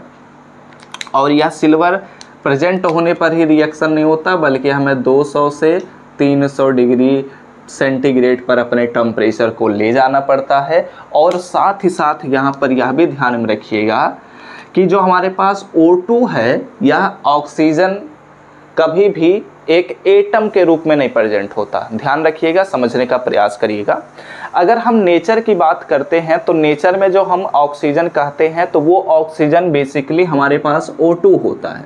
लेकिन अगर हम पीरियोडिक टेबल के बारे में बात करें तो हमारे पास ऑक्सीजन हम कैसे लिखते हैं, O से लिखते हैं। तो बेसिकली हमारे पास O2 जो है यह एक मॉलिक्यूल होता है, O जो है वह एक एटम होता है। लेकिन एटम कभी भी फ्री स्टेट में अगर नोबल गैसेस को छोड़ दे तो कोई भी और एटम फ्री स्टेट में बहुत ही रेयर चांस होते हैं कि पाए जाएं। ठीक है, लेकिन जब हमारे पास इस रिएक्शन पर बात किया जाता है तो उसमें हमारे पास जो O2 गैस आता है, इस O2 गैस का केवल O ही रिएक्शन करता है। इसलिए हम इस रिएक्शन को बैलेंस करने के लिए हाफ लगाते हैं उसके सामने, क्योंकि इसका केवल एक ही ऑक्सीजन एटम ही रिएक्शन करता है और एक ऑक्सीजन एटम किसी दूसरे एल्कीन के साथ रिएक्शन करने के लिए चला जाता है। ठीक है, तो यहाँ पर क्या होता है, CH2 सिंगल बॉन्ड CH2 और यहाँ पर हमारे पास ऑक्सीजन कुछ इस प्रकार से लिंक हो जाता है। क्योंकि हम यह बात जानते हैं यह एक एडिशन रिएक्शन है और एडिशन रिएक्शन में डबल बॉन्ड ही टूटेगा, डबल बॉन्ड ही टूटेगा तो एक ऑक्सीजन जाकर लिंक हो गया और जो दूसरा ऑक्सीजन है वो हमारे किसी दूसरे एल्कीन के मॉलिक्यूल के साथ जाकर रिएक्शन कर लेगा। और इस प्रकार क्या बना, इस प्रकार हमारे पास बना है, इसे हम क्या कह सकते हैं, एथिलीन। ठीक है, एथिलीन ऑक्साइड्स, या फिर इसी को ही कहा जा सकता है एपॉक्सी एथेन। ठीक है, एपॉक्सी एथेन भी कहा जा सकता है। ठीक है, ये बात ध्यान में रखिएगा। काफ़ी अच्छा रिएक्शन था। अगर आप लोग अच्छे से चीज़ों को समझेंगे तो कहीं भी प्रॉब्लम नहीं होगी, चीज़ें आपको समझ में आई होंगी। तो आप लोग क्या करिए, इतनी चीज़ों का स्क्रीनशॉट ले लीजिएगा। चलिए, तो अब चलिए बात करते हैं अपने अगले क्वेश्चन पर। ठीक है, हम यहाँ पर 3 क्वेश्चंस को पूरी तरीके से कंप्लीट कर चुके हैं और उससे रिलेटेड हमने कुछ और भी क्वेश्चंस को ऑलरेडी मेंशन ही कर दिया, जैसे 8वां क्वेश्चन, 5वां क्वेश्चन। तो चलिए अब हम बात कर लेते हैं अपने 4th नंबर के क्वेश्चन पर।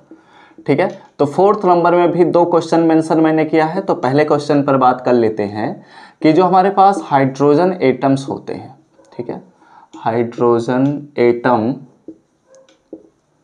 इन, या फिर ऑफ लिख भी सकते हैं, ऑफ एसिटाइलिन।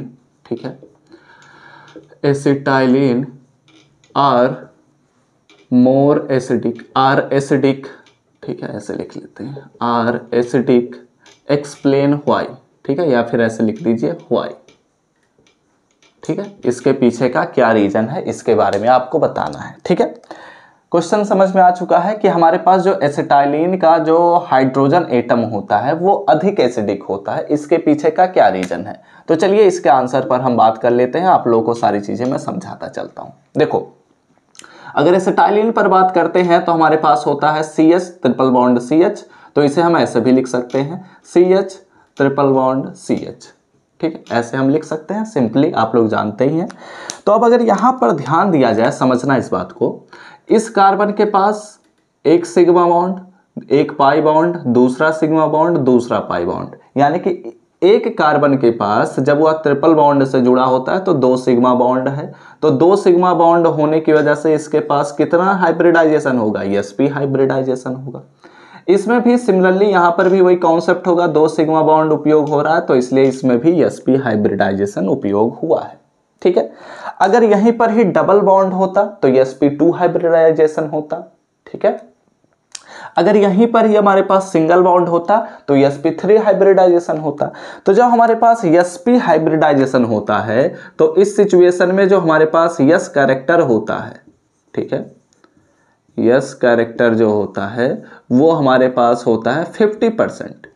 क्या है, 50%। यस कैरेक्टर भी 50% है, पी कैरेक्टर भी 50% है, लेकिन हमें यस कैरेक्टर से ही मतलब है इसलिए हम पी कैरेक्टर पर बात नहीं कर रहे हैं। ठीक है, तो यहां पर जब यस कैरेक्टर भी 50% है तो पहले इन चीजों को लिख लेते हैं कि इन एसिटाइलिन, ठीक है, इन एसिटाइलिन, ओके, एसिटाइलिन में अगर बात करते हैं तो बोथ कार्बन एटम, ठीक है, दोनों कार्बन एटम जो हमारे पास हैं, बोथ कार्बन एटम्स, ठीक है, और ये दोनों ही कार्बन एटम क्या है, both carbon atoms are sp hybridized. ठीक है, आर sp हाइब्रिडाइज्ड। ठीक है, क्या है, बोथ कार्बन एटम्स जो है वो sp हाइब्रिडाइज्ड है। ठीक है, यहां पर हमने देख भी लिया। अब अगर यस कैरेक्टर पर बात किया जाए तो यस कैरेक्टर, ठीक है, समझ रहे हैं इस बात को, s character in sp hybridization, ठीक है, इन sp हाइब्रिड ऑर्बिटल ऐसे लिख लेते हैं। ठीक है, इन sp hybrid orbital is more than, ठीक है, मोर देन किसके, more than sp2 hybrid orbital. ठीक है, sp2 and sp3 hybrid orbital. ठीक है, हाइब्रिड ऑर्बिटल, ये बात आप लोग समझ गए होंगे। मैंने अभी इसी बात को ही समझाया था कि हमारे पास sp में 50% है जबकि sp2 में और कम हो जाता है, sp3 में और कम हो जाता है, क्योंकि यहां पर p का हमारे पास रेशियो बढ़ता चला जा रहा है। ठीक है, ओके, देन तब इसका मतलब क्या हुआ, देन इसका मतलब यह हुआ कि हमारे पास जो ट्रिपल बॉन्डेड कार्बन एटम है, ठीक है, ये हमारे पास जो ट्रिपल बॉन्डेड कार्बन एटम है, ट्रिपल बॉन्डेड कार्बन एटम, ठीक है, triple bonded carbon atom is more electronegative. ठीक है, जिसकी वजह से यहाँ पर क्या होता है, इसमें अधिक इलेक्ट्रोनेगेटिविटी पाई जाती है, इलेक्ट्रोनेगेटिविटी पाई जाती है। ठीक है, अब जब इसमें अधिक इलेक्ट्रोनेगेटिविटी पाई जा रही है, इज मोर इलेक्ट्रोनेगेटिविटी देन किसकी तुलना में, देन यहाँ पर हम लिख सकते हैं डबल बॉन्डेड या फिर सिंगल बॉन्डेड। ठीक है, double bonded carbon atom and, ठीक है, एंड सिंगल बॉन्डेड, ठीक है, single bonded carbon atom. Okay, इतनी बातें आपको समझ में आ चुकी हैं। तो इसका मतलब क्या हुआ, इसका मतलब ये हुआ कि जब हमारे पास कार्बन पर अधिक इलेक्ट्रोनेगेटिविटी पाई जा रही है तो इसका मतलब सिंपल सा ये हुआ कि यहाँ पर जो हमारे पास बॉन्ड के इलेक्ट्रॉन पेयर होंगे वो कार्बन की तरफ अधिक शिफ्ट होंगे। तो जो हमारे पास हाइड्रोजन होगा उस पर डेल्टा प्लस चार्ज आएगा, जो हमारे पास कार्बन होगा उस पर डेल्टा माइनस चार्ज आएगा। अब जब यहाँ पर डेल्टा प्लस चार्ज आ रहा है और यहाँ से कोई भी एक हमारे पास अटैक करेगा रिएजेंट, तो वह इस हाइड्रोजन को आसानी से निकाल ले जाएगा और यहाँ से जो हाइड्रोजन रिलीज होगा वो H+ के फॉर्म में रिलीज होगा। इस वजह से यह ज़्यादा एसिडिक हो रहा है। ठीक है, क्योंकि इसमें इलेक्ट्रोनेगेटिविटी पाई जा रही है। ओके, इतनी बातें आपको समझ में आ चुकी होंगी। सॉरी, तो जब इतनी बातें आपको समझ में आ चुकी हैं तो हम कह सकते हैं कि हेंस हाइड्रोजन एटम, ठीक है, hence hydrogen atom of acetylene, ठीक है, ऑफ एसिटाइलिन इज मोर, ठीक है, मोर एसिडिक। ओके, ये बात आप लोग समझ में आ चुकी होगी। तो आप लोग क्या करिए, इतनी चीज़ों का स्क्रीनशॉट ले लीजिए। हमने अपने फोर्थ नंबर के पहले क्वेश्चन पर हमने बात कर लिया। उसके बाद अब हम बात करते हैं फोर्थ नंबर के दूसरे क्वेश्चन पर।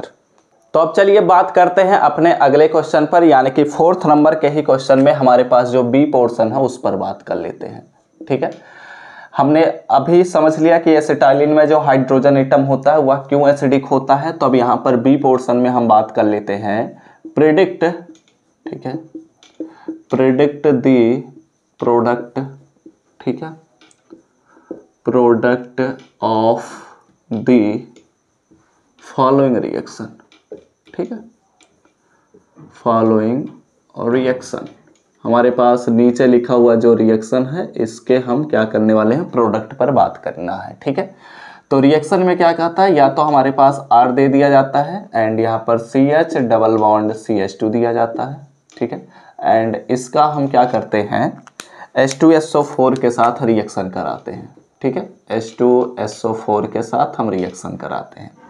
कई बार आप लोग देखने को मिल सकता है HgSO4 भी लिखा गया होता है H2SO4 के साथ ही, तो आप लोगों को परेशान होने की जरूरत नहीं है, बेसिकली वो सल्फोनेशन की ही बात कर रहा है। ठीक है, तो इसमें हमें बताना है कि इसका प्रोडक्ट क्या बनेगा। हमारे पास ध्यान रखिएगा, कई बार एल्किल ग्रुप जोड़ दिया जाता है, कई बार यहाँ पर CH3 लिख दिया जाएगा, तो दोनों सिचुएशन में हमें तैयार रहना है। ठीक है, क्योंकि रिएक्शन सेम ही होगा, हमारे पास एल्किल ग्रुप से तो कोई मतलब नहीं होता पूरे रिएक्शन में। तो चलिए इसके हम आंसर पर बात करते हैं कि यहाँ पर हमारा पूरा रिएक्शन क्या होगा। ठीक है, तो उम्मीद करता हूँ ये बात आपको समझ में आ चुका होगा। तो चलिए अब इसके आंसर पर भी बात कर लिया जाए। अगर हम बात कर रहे हैं कि अगर हमारे जो एल्कीन्स हैं वो H2SO4 के साथ रिएक्शन करता है तब क्या होगा। ठीक है, तो आप लोग लिखिएगा, हेडिंग दीजिएगा एडिशन ऑफ सल्फ्यूरिक एसिड। ठीक है, तो H2SO4 में लिख देता हूँ H2SO4। आइए बात करते हैं, इन चीज़ों को भी समझते हैं क्योंकि काफ़ी अच्छे अच्छे पॉइंट्स हैं। ठीक है, तो एडिशन ऑफ H2SO4, अगर हम H2SO4 के साथ एडिशन कराते हैं तो व्हेन एल्कीन्स, ठीक है, व्हेन एल्कीन्स या एल्कीन रिएक्ट्स विथ, ठीक है, रिएक्ट्स विथ H2SO4, यानी कि ये सल्फ्यूरिक एसिड के साथ जब यह रिएक्शन करता है, it gives alkyl hydrogen sulphate. ठीक है, क्या करता है, एल्किल हाइड्रोजन सल्फेट का यह क्या करता है, फॉर्मेशन करता है। ठीक है, it gives alkyl hydrogen sulphate, और इसमें भी मार्कोनिकॉफ का नियम भी काम करता है। फिलहाल आइए बात करते हैं, चीज़ों को समझेंगे एक एक करके।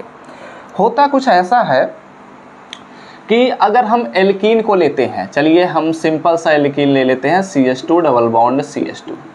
ठीक है, एक और चीज़ मैं बताना चाहता हूँ, जब हम अगले लेक्चर में बात करेंगे तो वहाँ पर एक और भी पॉइंट मैं समझाऊंगा। या तो हमने बात किया मार्कोनिकॉफ रूल्स, अगले लेक्चर में मैं समझाऊंगा एंटी मार्कोनिकॉफ रूल। ठीक है, क्योंकि इनके मार्कोनिकॉफ के नियम के विपरीत भी एक नियम है जिसमें हाइड्रोजन जो होता है वह कम हाइड्रोजन वाले कार्बन एटम से जाकर लिंक होने लग जाता है, तो उसे भी समझाऊंगा, आपको परेशान होने की ज़रूरत नहीं है। फिलहाल आइए यहाँ पर हम बात कर लेते हैं।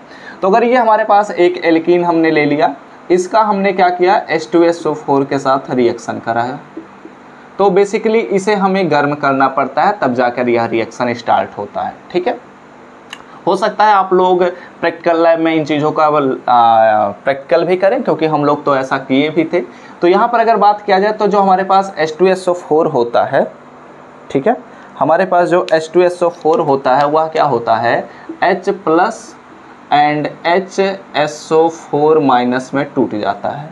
ओके, जब यह ऐसा टूटता है तो H प्लस और HSO4 माइनस। ठीक है, तो फिलहाल यहाँ पर हमारे पास यह सिमेट्रिकल एल्कीन है, तो यहाँ पर तो रिएक्शन चाहे हम जैसा कराएं प्रोडक्ट तो सेम फॉर्म होगा। तो इसलिए यहाँ पर क्या होगा, हमारे पास CH3 बन जाएगा, हाइड्रोजन जाकर लिंक हो गया, इस कार्बन से मैंने HSO4 को लिंक कराया, तो इसलिए यहाँ पर बन गया हमारे पास CH2 और यहाँ पर HSO4 जाकर लिंक हो गया। ठीक है, are you getting my point?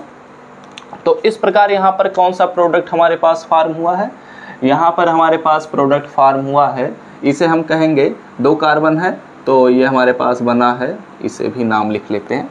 यहाँ पर हमारे पास ये बना है, ये हमारे पास है एथीन या एथिलीन, ये हमारे पास सल्फ्यूरिक एसिड, ये हमारे पास कौन सा प्रोडक्ट है, ये हमारे पास है एथेन, एथिल, और यहाँ पर हमारे पास हाइड्रोजन सल्फेट।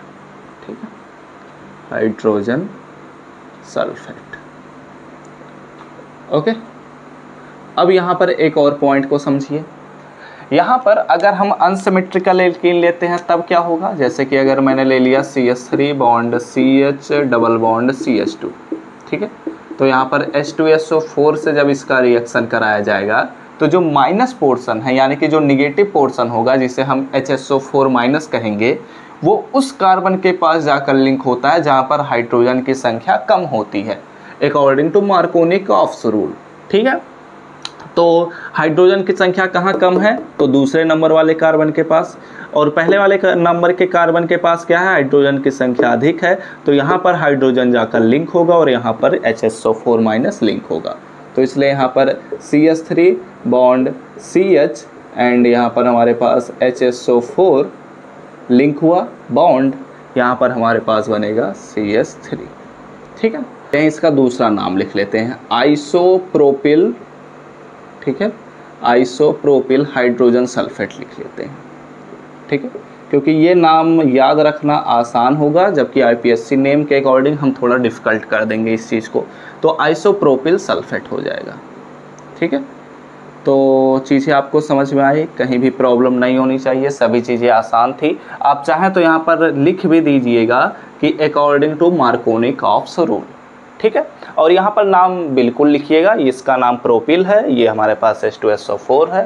तो आप लोग क्या करिए, इतनी चीज़ों का स्क्रीनशॉट ले लीजिए। हमने 4 क्वेश्चंस को कंप्लीट कर लिया और अपने 5वें क्वेश्चन पर ऑलरेडी बात कर ही चुके हैं। तो अब चलिए बात करते हैं अपने 6ठे नंबर के क्वेश्चन पर।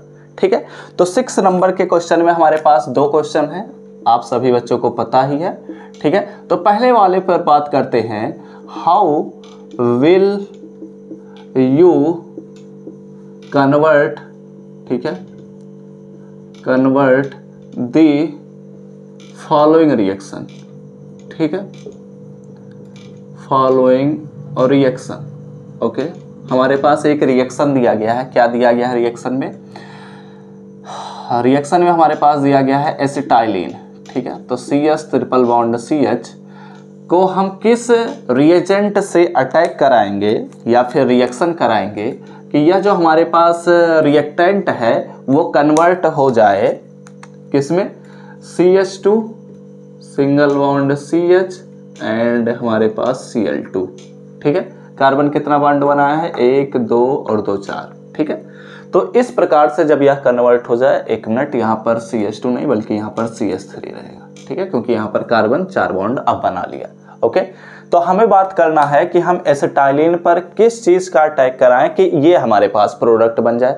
तो अब इस पर हमें बात करने के लिए हमें ध्यान रखना कि ऐसे क्वेश्चन अक्सर पूछ लिए जाते हैं। ठीक है, रिएजेंट को मिसिंग कर देगा और आपको रिएजेंट को फाइंड आउट करना है। तो ये तभी आप लोग फाइंड आउट कर सकते हैं जब आपको रिएक्शन सारी चीज़ें पता होंगी। तो चलिए इसके आंसर पर भी बात कर लिया जाए। तो चलिए अब अपने अगले प्रॉपर्टी पर हम बात करते हैं, जिसमें हमारे पास एडिशन ऑफ हाइड्रोजन हैलाइड आ रहा है, यानी कि हम HX के फॉर्म में क्या कर रहे हैं, अब एसिटाइलिन से या फिर मैं कहूं कि एल्काइन से हम क्या करने वाले हैं, रिएक्शन कराने वाले हैं। कैसे रिएक्शन होता है इस पर हम बात करेंगे। मैंने ऑलरेडी लिख लिया सेंटेंस को, क्योंकि इसमें टाइम लग रहा था, तो ठीक है, इससे हमारा टाइम बचेगा, ज़्यादा रिएक्शन हो जाएगा। बात करते हैं कि जब हाइड्रोजन हैलाइड्स को हम एल्काइंस में क्या करते हैं, ऐड कराते हैं, तो वो बेसिकली 2 स्टेप प्रोसेस होता है। मैंने पिछला वाला भी बताया था 2 स्टेप प्रोसेस है, यह भी 2 स्टेप प्रोसेस है, ठीक है। यानी कि hydrogen halides added to alkynes in 2 stages, addition of 1 molecule. अगर हम एक मॉलिक्यूल एल्काइंस का, सॉरी एल्काइंस बोल रहा हूँ, हाइड्रोजन हैलाइड का, यहाँ पर हैलोजन हैलाइड मैंने गलती से लिख दिया है, ठीक है। तो एक काम करिए, इस सभी इरेज ही कर दीजिए और यहाँ पर HX लिख दीजिए। यानी कि हाइड्रोजन हैलाइड से जब हम रिएक्शन कराते हैं तो गिव करता है या प्रदान करता है अनसैचुरेटेड हैलाइड को देता है, which again reacts with HX, यानी कि हाइड्रोजन हैलाइड से रिएक्शन करता है और फॉर्म करता है डाई हैलो एल्केन को। कैसे होता है रिएक्शन, आइए बात करते हैं। होता कुछ यूँ है, अगर हम एसिटाइलिन पर बात कर रहे हैं तो यानी कि हमारे पास ये कुछ इस प्रकार से हो गया, एक जनरल भी हम लेंगे लेकिन यहाँ पर ध्यान दीजिए। और अगर मैं इसका HCl के साथ रिएक्शन कराता हूँ, ठीक है, तो इस सिचुएशन में किसी चीज़ के प्रेजेंस में यह रिएक्शन तो हो नहीं रहा, तो यहाँ पर हमारे पास क्या हो जाएगा, यहाँ पर हमारे पास मिलेगा क्या, तो हाइड्रोजन हाइड्रोजन से जुड़, मतलब एक कार्बन से जुड़ जाएगा, Cl दूसरे कार्बन से जुड़ जाएगा, तो यहाँ पर हमारे पास CH2 हो जाएगा और यहाँ पर हमारे पास CHCl हो जाएगा, ठीक है। यही तो होगा, एक पाई बॉन्ड टूटेगा तो बचा कितना, 2 बॉन्ड, और एक हमारे पास हाइड्रोजन एक कार्बन से जुड़ जाए, एक क्लोरीन एक कार्बन से जुड़ जाए, यही इनके पास ऑप्शन है, तो चाहे जिससे चाहे जो जुड़ जाएगा, ठीक है। अच्छी बात है, ये जुड़ गए। उसके बाद हमने क्या किया, फिर से ये क्या करते हैं, हमारे HCl जो भी हम HX ले रहे हैं उसके साथ ट्रीटमेंट करते हैं, और जब यह अगेन ट्रीटमेंट करते हैं तो फिर से वही बात होती है कि हमारा एक हाइड्रोजन एक कार्बन से जाकर जुड़ जाता है, तो यह बना लेता है CH3 और यह बॉन्ड टूटेगा, यानी कि पाई बॉन्ड टूटेगा, उसकी वजह से जुड़ेगा, और दूसरा हमारे पास जो क्लोरीन बच रहा है वह दूसरी यहाँ पर जाकर शिफ्ट हो जाता है, यानी कि CHCl2 बन जाता है। अब यहाँ पर इस रिएक्शन में अगर ध्यान से देखा जाए, यहाँ से यहाँ का स्टेप, तो यहाँ पर अगर ध्यान से देखो तो हाइड्रोजन को मैंने उसी कार्बन के पास जोड़ा है जहाँ पर हाइड्रोजन की संख्या पहले से ही अधिक है, और क्लोरीन यानी कि निगेटिव आयन को मैंने उस कार्बन से जोड़ा है जहाँ पर हमारे पास हाइड्रोजन की संख्या कम है। तो इस प्रकार कमेंट सेक्शन में बताइएगा कि यह कौन सा रिएक्शन फॉलो कर रहा है। वैसे मुझे अभी बताना पड़ जाएगा, लेकिन आप वीडियो को पॉज करिए, आप लोग कमेंट करके बताइए कि क्या है, और उसके बाद आगे कंटिन्यू करिएगा, ठीक है। आइए बात करते हैं अगले स्टेप पर। तो ये हमारे पास क्या बना, ये हमारे पास एसिटाइलिन था, ठीक है। एसिटाइलिन से हमने क्या किया, अपने ये हमारे पास वाइनिल क्लोराइड है, हाँ वाइनिल क्लोराइड है, ठीक है। तो ये वाइनिल क्लोराइड का फॉर्मेशन हो गया, ठीक है। और यहाँ पर अगर बात किया जाए तो हमारे पास 2 कार्बन हैं और डाई हमारे पास है, डाई क्लोरो बना है, ठीक है। डाई क्लोरो और 2 कार्बन है तो एथेन बना है, ठीक है। तो डाई क्लोरो एथेन हमारे पास बना है, ठीक है। और वही तो यहाँ पर भी लिखा गया है, ठीक है। अब अगर इसी को थोड़ा सा और हम एक्सपेंड कर देते हैं, वैसे आप यहाँ पर एक कार्बन को भी जोड़ सकते हैं, यानी कि CH3 बना सकते हैं एक हाइड्रोजन को हटाते हुए, तो सेम ही रिएक्शन होगा, कुछ उसमें बदलाव नहीं होगा, ठीक है। तो यही रखते हैं, इससे कुछ मायने नहीं रखता, ठीक है। तो चलिए बात कर लेते हैं कि यह रिएक्शन क्या फॉलो करता है। उम्मीद कर रहा हूँ कि आप लोग कमेंट कर लिए होंगे, नहीं किए हैं तो प्लीज़ करिए, इससे आप सभी का पता चलेगा कि जितना मेहनत मैं कर रहा हूँ उतना आप लोग मेहनत कर रहे हैं या नहीं, ठीक है। और अगर आप लोग कमेंट किए हैं तो अच्छी बात है, नहीं किए हैं तो बहुत बुरी बात है, पिटने वाला काम किए हैं आप सब। ध्यान दीजिए, दिस रिएक्शन, यह जो हमारे पास रिएक्शन है फॉलो कर रहा है, किस चीज़ को फॉलो कर रहा है, कौन सा रिएक्शन, कौन सा स्टेप फॉलो कर रहा है, मार्कोनिकॉफ रूल को फॉलो कर रहा है, ठीक है। अब आपके मन में सवाल आया होगा कि हाँ सर जी आपने ये तो बात बताया था, तो पहले लाया करो दिमाग में, ठीक है। जिन बच्चों को बाद में आ रहा है दिमाग में वो पहले लाने की कोशिश करें। फिलहाल ये आप लोग स्क्रीनशॉट लीजिए, इसके बाद तो अब चलिए बात करते हैं अपने 6ठे नंबर के बी पोर्शन पर, ठीक है। तो 6 नंबर का क्वेश्चन जो है वो उसमें बी पोर्शन यह बोला जा रहा है कि प्रिडिक्ट, ठीक है, प्रिडिक्ट दी प्रोडक्ट, ठीक है। हमें प्रोडक्ट को पता करना है। कैसे पता करना है, जब हमारे पास एथाइलिन दिया गया है, ठीक है, एथाइलिन दिया गया है और इसका हम रिएक्शन करा रहे हैं किसके साथ, Br2 के साथ। ठीक है, तब हमारे पास क्या प्रोडक्ट बन रहा है, इस पर हमें बात करना है। उसके बाद हम इसी प्रोडक्ट का फिर से रिएक्शन करा रहे हैं अल्कोहलिक, ठीक है, अल्कोहलिक KOH के साथ, तब हमारे पास क्या प्रोडक्ट बन रहा है, इस पर बात करना है। ठीक है, और अगर आप लोग इंपॉर्टेंट क्वेश्चन वाला वीडियो देखे होंगे तो आप लोग ध्यान दिए होंगे, तो यहाँ पर फिर से Br2 के साथ रिएक्शन हो रहा है। तो एक्चुअली ये Br2 के साथ वाला रिएक्शन पूछा नहीं जाता, वो मिस्टेक हो गया था लिखने में। ठीक है, एक ही बात को 2 बार लिख दिया गया था। ठीक है, तो वो पोर्शन हटा दीजिएगा, यहाँ पर बात कर लेते हैं क्या होता है इसका आंसर। चलिए इसके आंसर पर बात करते हैं। ठीक है, ऐसे क्वेश्चन भी, यही क्वेश्चन अक्सर पूछ लिया जाता है, इसलिए मैंने इसे मेंशन भी कर दिया है। तो समझ में आ रहा है ना बात, कोई दिक्कत तो नहीं होनी चाहिए। ठीक है, तो चलिए इसके आंसर पर बात कर लेते हैं। एथाइलिन हमारे पास दिया गया है, एथाइलिन का फार्मूला आप लोग जानते होंगे, CH2 डबल बॉन्ड CH2। इसका हम रिएक्शन किसके साथ करा रहे हैं, Br2 के साथ। ठीक है, तो 2 ब्रोमीन मॉलिक्यूल आएंगे, इन दोनों कार्बन से लिंक हो जाएंगे, ये बॉन्ड टूट जाएगा। तो इस प्रकार क्या बनाएगा, CH2 single bond CH2 and single bond Br यहाँ पर आकर लिंक हो गया, एंड Br यहाँ पर आकर लिंक हो गया। ठीक है, इतनी बातें आपको समझ में आई। तो यहाँ से अगर ध्यान दिया जाए तो यह कार्बन कितने बॉन्ड बनाया है, 2 और 2 4, यह कार्बन 2 और 2 4। ठीक है, ब्रोमीन भी अपना बॉन्ड कंप्लीट कर लिया। अब इसका हम किसके साथ रिएक्शन करा रहे हैं, अल्कोहलिक KOH के साथ। ठीक है, अब इसका मैकेनिज्म तो यहाँ पर नहीं डिस्कस करेंगे क्योंकि वो पूछा ही नहीं जाता, तो यहाँ पर बस इस बात को समझना। ठीक है, यहाँ पर क्या होता है, ये K और Br क्या बनाते हैं, KBr का फॉर्मेशन कर ले जाते हैं, बाहर निकल गया। अल्कोहलिक हमने उपयोग किया है तो यहाँ पर OH है, एंड जब हमारे पास एक Br निकल चुका है तो एक हाइड्रोजन भी यहाँ से निकलना पड़ेगा। ऐसा क्यों मैं कह रहा हूँ, क्योंकि अगर इस Br को मैं बाहर निकाल रहा हूँ तो यहाँ से इस कार्बन के पास एक बॉन्ड की कमी हो गई और वह बॉन्ड यहाँ से बन जाएगा। यानी कि ये हमारे पास कुछ इस प्रकार मैं बना रहा हूँ, CH2 डबल बॉन्ड CH2, ठीक है, एंड सिंगल बॉन्ड यहाँ पर Br। अब आपके मन में सवाल उठा होगा, सर जी इस कार्बन के पास तो 2 2 4 1 5 बॉन्ड बन रहा है, तो मैं इसीलिए तो बोला कि एक वाटर मॉलिक्यूल भी निकलेगा, यानी कि यहाँ से एक हाइड्रोजन भी मतलब निकल जाएगा, और जब वह हाइड्रोजन निकलेगा तो यहाँ पर रिएक्शन करेगा OH के साथ, एंड यहाँ पर हमारे पास H2O का भी फॉर्मेशन हो जाता है। ठीक है, तो इतनी चीज़ें हमारे पास बनी। अब हम क्या करते हैं, आप लोग यहाँ पर भी छोड़ सकते हैं या फिर आप इस रिएक्शन को फर्दर कंटिन्यू कर सकते हैं अल्कोहलिक KOH के साथ। अगर यह रिएक्शन फिर से कंटिन्यू होता है KOH के साथ, तब इस सिचुएशन में क्या होगा, फिर से हमारे पास KBr बाहर होगा, H2O बाहर हो जाएगा। ठीक है, बचेगा क्या, यहाँ पर हमारे पास बचेगा CH ट्रिपल बॉन्ड CH। ठीक है, क्योंकि यहाँ से एक हाइड्रोजन इस बार निकल जाएगा, यहाँ से Br निकल जाएगा, तो ये कार्बन 3 बॉन्ड बनाते हुए अपने आप को स्टेबल कर लेंगे। ठीक है, तो हमने क्या देखा, इथाइलिन से हमने प्रोडक्ट का फॉर्मेशन किया एसिटाइलिन।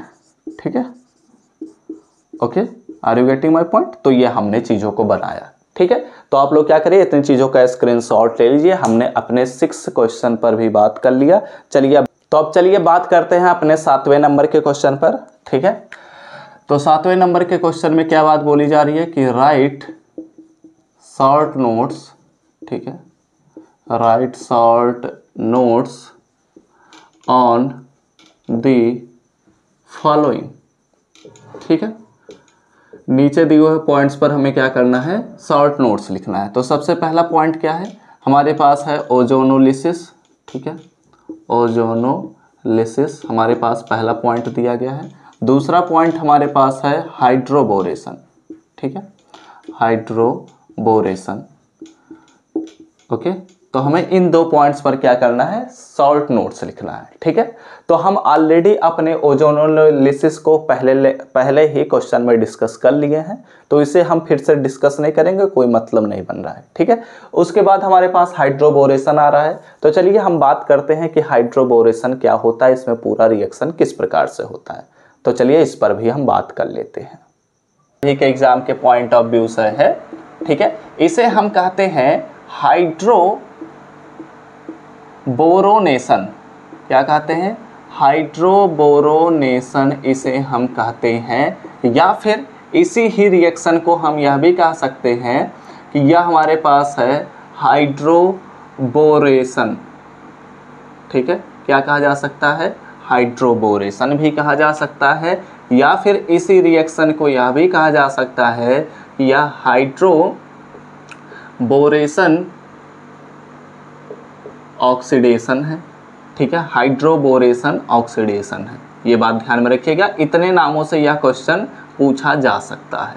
ओवरऑल कहने का मतलब ये है कि यह एक ऐसा रिएक्शन है जिसमें हम बोरेन से रिएक्शन कराते हैं, या फिर मैं कहूँ डाइबोरेन से रिएक्शन को कराते हैं, और यहाँ पर हम ऑक्सीडेशन भी कराते हैं। एक एक करके बात करेंगे, परेशान होने की ज़रूरत नहीं है, चीज़ें आपको समझ में आ जाएंगी। ठीक है, ध्यान दीजिएगा कि क्या होता है ओवरऑल रिएक्शन में। वैसे ब्लू इंक खत्म हो चुका है, मैं इसमें पहले इंक डाल लेता हूँ, उसके बाद अगले स्टेप पर हम बात करते हैं। हमारा एल्कीन, ठीक है, व्हेन एल्कीन रिएक्ट्स विथ, क्या करता है, रिएक्शन करता है किसके साथ, डाइबोरेन के साथ रिएक्शन करता है।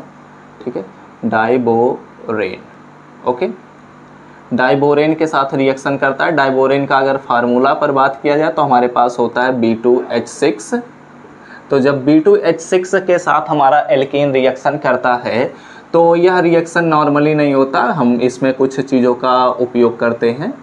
इन द प्रेजेंस, ठीक है, इन द प्रेजेंस ऑफ, किसके प्रेजेंस में यह रिएक्शन कराते हैं, टेट्राहाइड्रोफ्यूरान के प्रेजेंस में, या फिर इसी की जहाँ पर हम H2O का भी उपयोग कर सकते हैं। ठीक है, डिपेंड करता है कि हमारे पास क्या चीज़ उपलब्ध है। तो फिलहाल यहाँ पर अगर इतनी चीज़ें हमने लिख लिया है तो यहाँ पर ध्यान दीजिएगा कि यह क्या करता है, इट गिव्स, जब यह रिएक्शन होता है तो यह फॉर्म करता है किस चीज़ को, ये बनाता है ट्राई एल्किल, ठीक है, ट्राई एल्किल ब्यूरेन को बनाता है। ठीक है, ट्राई एल्किल बोरेन का फॉर्मेशन करता है। ठीक है, ट्राई एल्किल बोरेन होता है। ठीक है, ट्राई एल्किल बोरेन का फॉर्मेशन करता है। और जब यह ट्राई एल्किल बोरेन का फॉर्मेशन करता है तो व्हिच ऑन ऑक्सीडेशन, अब हम क्या करते हैं, इसका ऑक्सीडेशन करते हैं। किसके प्रेजेंस में यह ऑक्सीडेशन होता है, which on oxidation in the presence of, ठीक है, in the presence of H2O2, यानी कि हाइड्रोजन पर ऑक्साइड के प्रेजेंस में हम क्या करते हैं, इसका ऑक्सीडेशन करते हैं। और साथ ही साथ यहाँ पर लिख लीजिएगा विथ, यहाँ पर लिख लीजिएगा NaOH, यानी कि हम इसका क्षारीय सल्यूशन, यानी कि बेसिक सल्यूशन के साथ इसका हम ऑक्सीडेशन करते हैं। तो यह क्या करता है, गिव्स, या फॉर्म करता है प्राइमरी एल्कोहल, क्या करता है, प्राइमरी एल्कोहल का फॉर्मेशन करता है। ये बात ध्यान में रखिएगा, प्राइमरी एल्कोहल। ठीक है, क्योंकि अगर कई बार आपसे एग्जामिनर पूछ भी लेता है कि प्राइमरी एल्कोहल का फॉर्मेशन, मतलब आपसे वह यह जानना चाहता है कि इस रिएक्शन में प्राइमरी एल्कोहल फॉर्म होता है, क्योंकि इसमें कुछ बेसिक पॉइंट्स हैं, हम इस लेक्चर को ख़त्म होते होते उन्हें भी बात करेंगे। तो ध्यान दीजिएगा कि क्या होता है, हमारे पास एक एल्कीन है, सपोज कर लेते हैं RCH डबल बॉन्ड CH2 है, ये हमारे पास एक एल्कीन है। या डाइबोरेन के साथ रिएक्शन किया, यानी कि B2H6 के साथ रिएक्शन किया। अब जब यह B2H6 के साथ रिएक्शन करता है तो मैंने बताया था यहाँ पर हमारे पास टेट्राहाइड्रोफ्यूरान के प्रेजेंस में यह रिएक्शन होता है। ठीक है, तो अगर यहाँ पर हम बात करते हैं, ठीक है, तो यहाँ पर जो हमारे पास एक बोरान जो हमारे पास है वह क्या कर रहा है, एक 3 हाइड्रोजन से लिंक है। एक बोरान कितने हाइड्रोजन से लिंक है, 3 हाइड्रोजन से लिंक है। इसलिए हमें क्या करना पड़ता है, जो एल्कीन की संख्या होती है यह हमें 6 मॉलिक्यूल्स लेने पड़ते हैं। अब जब यह 6 मॉलिक्यूल्स आते हैं रिएक्शन में तो ये ट्राई एल्किल बोरेन का फॉर्मेशन करते हैं, यानी कि 2RCH, और यहाँ पर हमारे पास बनता है सिंगल बॉन्ड CH2, ओके, और यहाँ पर हमारे पास 3 टाइम्स बनता है और साथ ही साथ हमारे पास क्या बन जाता है, यहाँ पर हमारे पास बोरेन जुड़ जाता है। ठीक है, तो ये हमारे पास क्या हुआ, ट्राई एल्किल बोरेन का फॉर्मेशन हो गया। अब इसका हम क्या करते हैं, इसका हम ऑक्सीडेशन कराते हैं। अगर हम ऑक्सीडेशन करा रहे हैं तो किसके प्रेजेंस में यह ऑक्सीडेशन होगा, इस पर हम बात करते हैं। ठीक है, तो यहाँ पर हम जब इसका ऑक्सीडेशन कराते हैं तो कार्बन कितना बॉन्ड बनाया है, 1 2 3 ही बॉन्ड बनाया है, तो यहाँ पर CH2 भी होगा। ठीक है, और यहाँ पर तो CH2 लिंक रहेगा और यहाँ से ये लिंक हो जाएगा। ठीक है, एक हाइड्रोजन आकर यहाँ पर भी जुड़ता है बेसिकली, तो यहाँ पर हमारे पास ये 2 हो जाएगा। ध्यान रखिएगा यहाँ पर हमारे पास इसकी संख्या कितनी थी, 6 थी, तो यहाँ पर भी हमारे पास टोटल 6 बन रहे हैं। बोरान हमारे पास 2 टाइम्स था, 2 टाइम्स था। ठीक है, और हमारे पास जो हाइड्रोजन की संख्या है वो कितनी है, 6 थी, तो इसलिए हमारे पास एक हाइड्रोजन आया जब लिंक होने के लिए, तो वो बेसिकली 6 टाइम्स हाइड्रोजन आकर लिंक हुआ। यानी कि यह एक एडिशन रिएक्शन है, कहीं भी कोई भी हमारे पास एटम या मॉलिक्यूल नष्ट नहीं हुआ, सभी के सभी इस रिएक्शन में आ चुके हैं। ठीक है, तो यह हमारे पास क्या हुआ, यह हमारे पास ट्राइएल्किल बोरेन का फॉर्मेशन हो गया। अब जब ट्राइएल्किल बोरेन का फॉर्मेशन हो गया तो इसमें हम क्या करते हैं, इसका हम ऑक्सीडेशन कराते हैं। किसके प्रेजेंस में, हम H2O2 के प्रेजेंस में ऑक्सीडेशन कराते हैं। और साथ ही साथ ध्यान में रखिएगा यहाँ पर हम NaOH का भी उपयोग करते हैं। ठीक है, NaOH का भी जब हम उपयोग करते हैं तो क्या होता है, रिएक्शन पर बात करते हैं। यहाँ पर हमारे पास एक प्राइमरी एल्कोहल बनता है, यानी कि RCH2 CH2 एंड OH का फॉर्मेशन हो गया। ठीक है, और साथ ही साथ यहाँ पर ध्यान में रखिएगा, यहाँ पर हमारे पास बनता है H2BO3 का फॉर्मेशन हो जाता है, और यहाँ पर हमारे पास H3BO2 का फॉर्मेशन होता है। ठीक है, और यहाँ पर यह जो हमारे पास मॉलिक्यूल होता है यह 2 टाइम्स होता है। ठीक है, यानी कि यह हाइड्रोबोरिक एसिड बोरिक एसिड का यह फॉर्मेशन हुआ, और यहाँ पर हमारे पास प्राइमरी एल्कोहल का फॉर्मेशन हुआ। ठीक है, अब यहाँ पर एक और चीज़ मैं समझाऊंगा, लेकिन उससे पहले आप लोग को क्या करना है, स्क्रीनशॉट लेना है। ठीक है, तो आप लोग इतनी चीज़ों का स्क्रीनशॉट ले लीजिएगा। ये हमारे पास है एल्कीन। ठीक है, आप लोग क्या करिए, और ये हमारे पास है डाइबोरेन। ठीक है, तो आप लोग इतनी चीज़ों का नाम लिख लीजिएगा और इतनी चीज़ों को पहले स्क्रीनशॉट लीजिए, उसके बाद हम अगले स्टेप पर बात करते हैं। ठीक है, ये सभी चीज़ें आपको समझ में आ रही होंगे, कहीं भी कोई दिक्कत की बात नहीं होनी चाहिए। ठीक है, तो इतनी चीज़ें आपको समझ में आई, कोई प्रॉब्लम कोई भी डाउट होगा तो कमेंट करके पूछ लीजिएगा। इतनी चीज़ें आपको समझ में आ चुकी हैं, तो अब यहाँ पर अगले स्टेप पर हम बात करते हैं। ठीक है, यहाँ पर एक मिनट, ये हमारे पास H3BO3 होता है। ठीक है, बोरिक एसिड ये हमारे पास बना हुआ है, और कुछ भी प्रॉब्लम तो नहीं ना, एक बारी मैं चेक कर लेता हूँ, क्रॉस चेक। ठीक है, ठीक है, ठीक है। अच्छा, डाइबोरेन का स्पेलिंग मिस्टेक है, यहाँ पर हमारे पास ई भी रहेगा, और यहाँ पर भी हमारे पास मिस्टेक है, यहाँ पर भी ई रहेगा, और सब कुछ सही है। ठीक है, नहीं, ये रिएक्शन हमारे पास अभी भी गलत है, यहाँ पर हमारे पास 6 टाइम मॉलिक्यूल आते हैं। ठीक है, अब ध्यान दीजिएगा कि क्या मैं समझाना चाहता हूँ। ये सभी चीज़ें समझ में आ चुकी होंगी, बस छोटे छोटे मिस्टेक्स थे, उन्हें मैंने सही कर दिया। अब यहाँ पर ध्यान दीजिएगा, क्या होता है इस रिएक्शन में कि हमारे पास जो OH ग्रुप आकर लिंक हुआ है, ध्यान दीजिएगा, OH ग्रुप जो आकर लिंक हुआ है उस पर क्या होता है, निगेटिव आयन होता है, यानी कि OH माइनस होता है। ठीक है, OH माइनस जो होता है, अगर हम मार्कोनिकॉफ रूल से बात करते हैं तो OH माइनस जब माइनस चार्ज है तो यह उस कार्बन से लिंक होना चाहिए जहां पर हाइड्रोजन की संख्या कम हो। यही तो बात कहती है मार्कोनिकॉफ रूल। और जहां पर हाइड्रोजन की संख्या ज़्यादा होती है वहां पर तो हाइड्रोजन को ही लिंक होना चाहिए। लेकिन यहाँ पर हमारे पास जो OH ग्रुप है वो बेसिकली हमारे पास उस कार्बन से लिंक हुआ है जहाँ पर हाइड्रोजन की संख्या ज़्यादा है। यानी कि यहाँ पर एक ऐसा भी रिएक्शन होता है जो कि मार्कोनिकॉफ रूल को क्या करता है, फॉलो नहीं करता है। मैंने बहुत बड़ी बात बोली है, और इसी लेक्चर और अगले लेक्चर में हम इसे कंटिन्यू भाई करने वाले हैं। तो आप लोग यहाँ पर क्या करिएगा, एक पॉइंट लिख लीजिएगा, this reaction is Markovnikov rule होता है, ठीक है, एंटी मार्कोनिकॉफ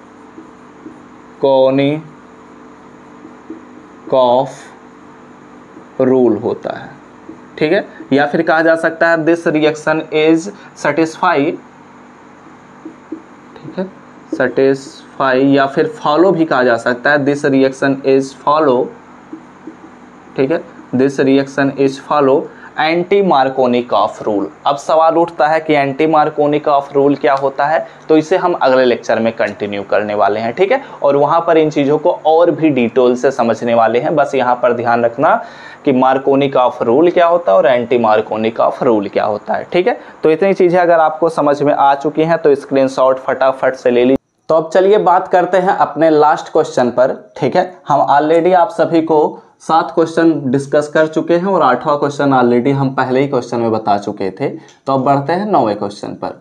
9वां क्वेश्चन क्या कहता है, कंप्लीट, ठीक है, दी फॉलोइंग रिएक्शन मैकेनिज्म, ठीक है, फॉलोइंग रिएक्शन मैकेनिज्म, ठीक है। अब जब ऐसा लिखा हुआ देखने को मिल जाए तो काफ़ी बच्चे क्या सोचते हैं ना कि इसमें रिएक्शन भी बताना और मैकेनिज्म भी बताना है, तो ऐसे में काफ़ी बच्चों का डिफ़िकल्टी हो जाता है। काफ़ी बच्चे आसान से क्वेश्चन को भी बहुत ही आसानी से स्किप कर देते हैं क्योंकि सोचते हैं इसका मैकेनिज्म भी बताना और मैकेनिज्म तो हमें आता ही नहीं है। लेकिन जब यहाँ पर बोला जा रहा है कि कंप्लीट केवल करना है, हमें मैकेनिज्म पर बात ही नहीं करनी है, ठीक है। तो यहाँ पर हमारे पास रिएक्शन क्या दिया गया है, पहले इस पर बात कर लेते हैं। CH3CH एंड इस कार्बन से एक और CH3 जुड़ा है एंड इस कार्बन से एक कार्बन जुड़ा है जिससे हमारे पास Br जुड़ा है एंड यहाँ पर CH है एंड यहाँ पर हमारे पास अगेन CH3 है, ठीक है। कार्बन कितना बॉन्ड बनाया है, 1 बॉन्ड, 2 बॉन्ड, 3 बॉन्ड और ये 4 बॉन्ड, यहाँ पर भी है 4 बॉन्ड, ठीक है, ओके। अब यहाँ पर क्या है, क्वेश्चन में दिया गया है इसका हम रिएक्शन करा रहे हैं किसके साथ, इसका हम रिएक्शन करा रहे हैं अल्कोहलिक KOH के साथ, ठीक है। एंड जब KOH के साथ रिएक्शन होता है तो बेसिकली उसे हम गर्म भी करते हैं क्योंकि यहाँ पर एलिमिनेशन रिएक्शन होता है। तो चलिए इसके आंसर पर बात कर लेते हैं, ठीक है। तो इसका आंसर बहुत ही आसान है, इसमें हमें मैकेनिज्म पर ही नहीं बात करना, तो यहाँ पर ध्यान दीजिए, समझ जाएंगे आप लोग, ऑलरेडी मैं पढ़ा भी चुका हूँ, ठीक है।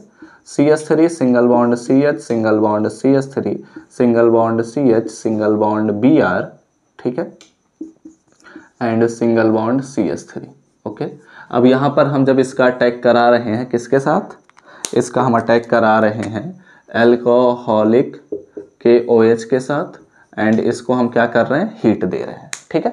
तो ऐसा सिचुएशन में क्या होता है, यहाँ से जो पोटेशियम है, ठीक है, वह KBr बनाते हुए बाहर निकल जाता है और वही बात आ रही है कि हमारे पास जो OH है वो जब यहाँ पर आएगा अटैक करने के लिए तो यह जो कार्बन है वो या तो बगल वाले हाइड्रोजन को या तो बगल वाले हाइड्रोजन के साथ यहाँ पर हमारे पास H2O बनाते हुए बाहर भी निकल जाएगा, ठीक है। तो इस सिचुएशन में हमारे पास क्या बनेगा, CH3 single bond C and मान लेते हैं कि इस वाले कार्बन से 2 ऑप्शन है, या तो इस कार्बन से निकले या तो इस कार्बन से निकले, ठीक है। समझ रहे हैं इस बात को ना, इस कार्बन से भी निकल सकता है, इस कार्बन से भी निकल सकता है। तो इस वाले कार्बन से मान लेते हैं हाइड्रोजन निकल गया, आसानी इससे निकलनी होगी लेकिन यहाँ पर मान लेते हैं, ठीक है, क्योंकि दोनों पॉसिबिलिटीज रहेंगे। तो यहाँ पर अगर हाइड्रोजन निकला तो यहाँ पर जो कार्बन है उससे एक CH3 जुड़ा ही है, ओके, एंड यहाँ से Br भी निकल चुका है तो ये बॉन्ड इधर की तरफ शिफ्ट हो जाएगा तो ये डबल बॉन्ड बन जाएगा और यहाँ पर CH हो जाएगा एंड यहाँ पर CH3 हो जाएगा, ठीक है। तो ये हमारे पास एक प्रोडक्ट बना एंड प्लस हम लगाते हुए क्या कर सकते हैं, इस बार हम क्या दे रहे हैं कि यहाँ से हाइड्रोजन रिप्लेस हो गया तो इस प्रकार यहाँ पर क्या बना, CH3 single bond CH and single bond CH3 single bond CH and double bond यहाँ पर हो जाएगा CH2, ठीक है। तो ये हमारे पास 2 प्रोडक्ट बनते हैं, एक हमारे पास मेजर प्रोडक्ट बनता है, एक माइनर प्रोडक्ट बनता है।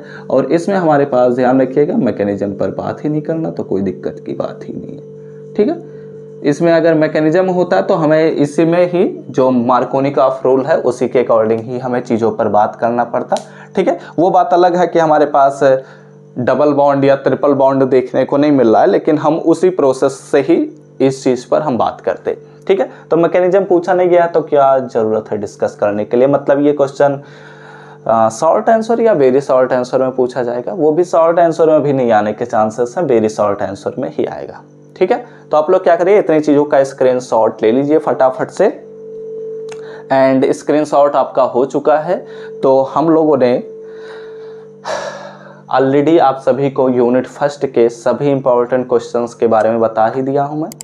यूनिट 2 के ही सभी important question topic wise lectures already upload हैं, पहले जाइए सभी लेक्चर्स को देखिए, अच्छे से समझिए, सब कुछ आपको समझ में आएगा। ठीक है, हम काफ़ी सारे लेक्चर्स अपलोड कर चुके हैं, काफ़ी सारे यूनिट्स के लेक्चर्स अपलोड कर चुके हैं।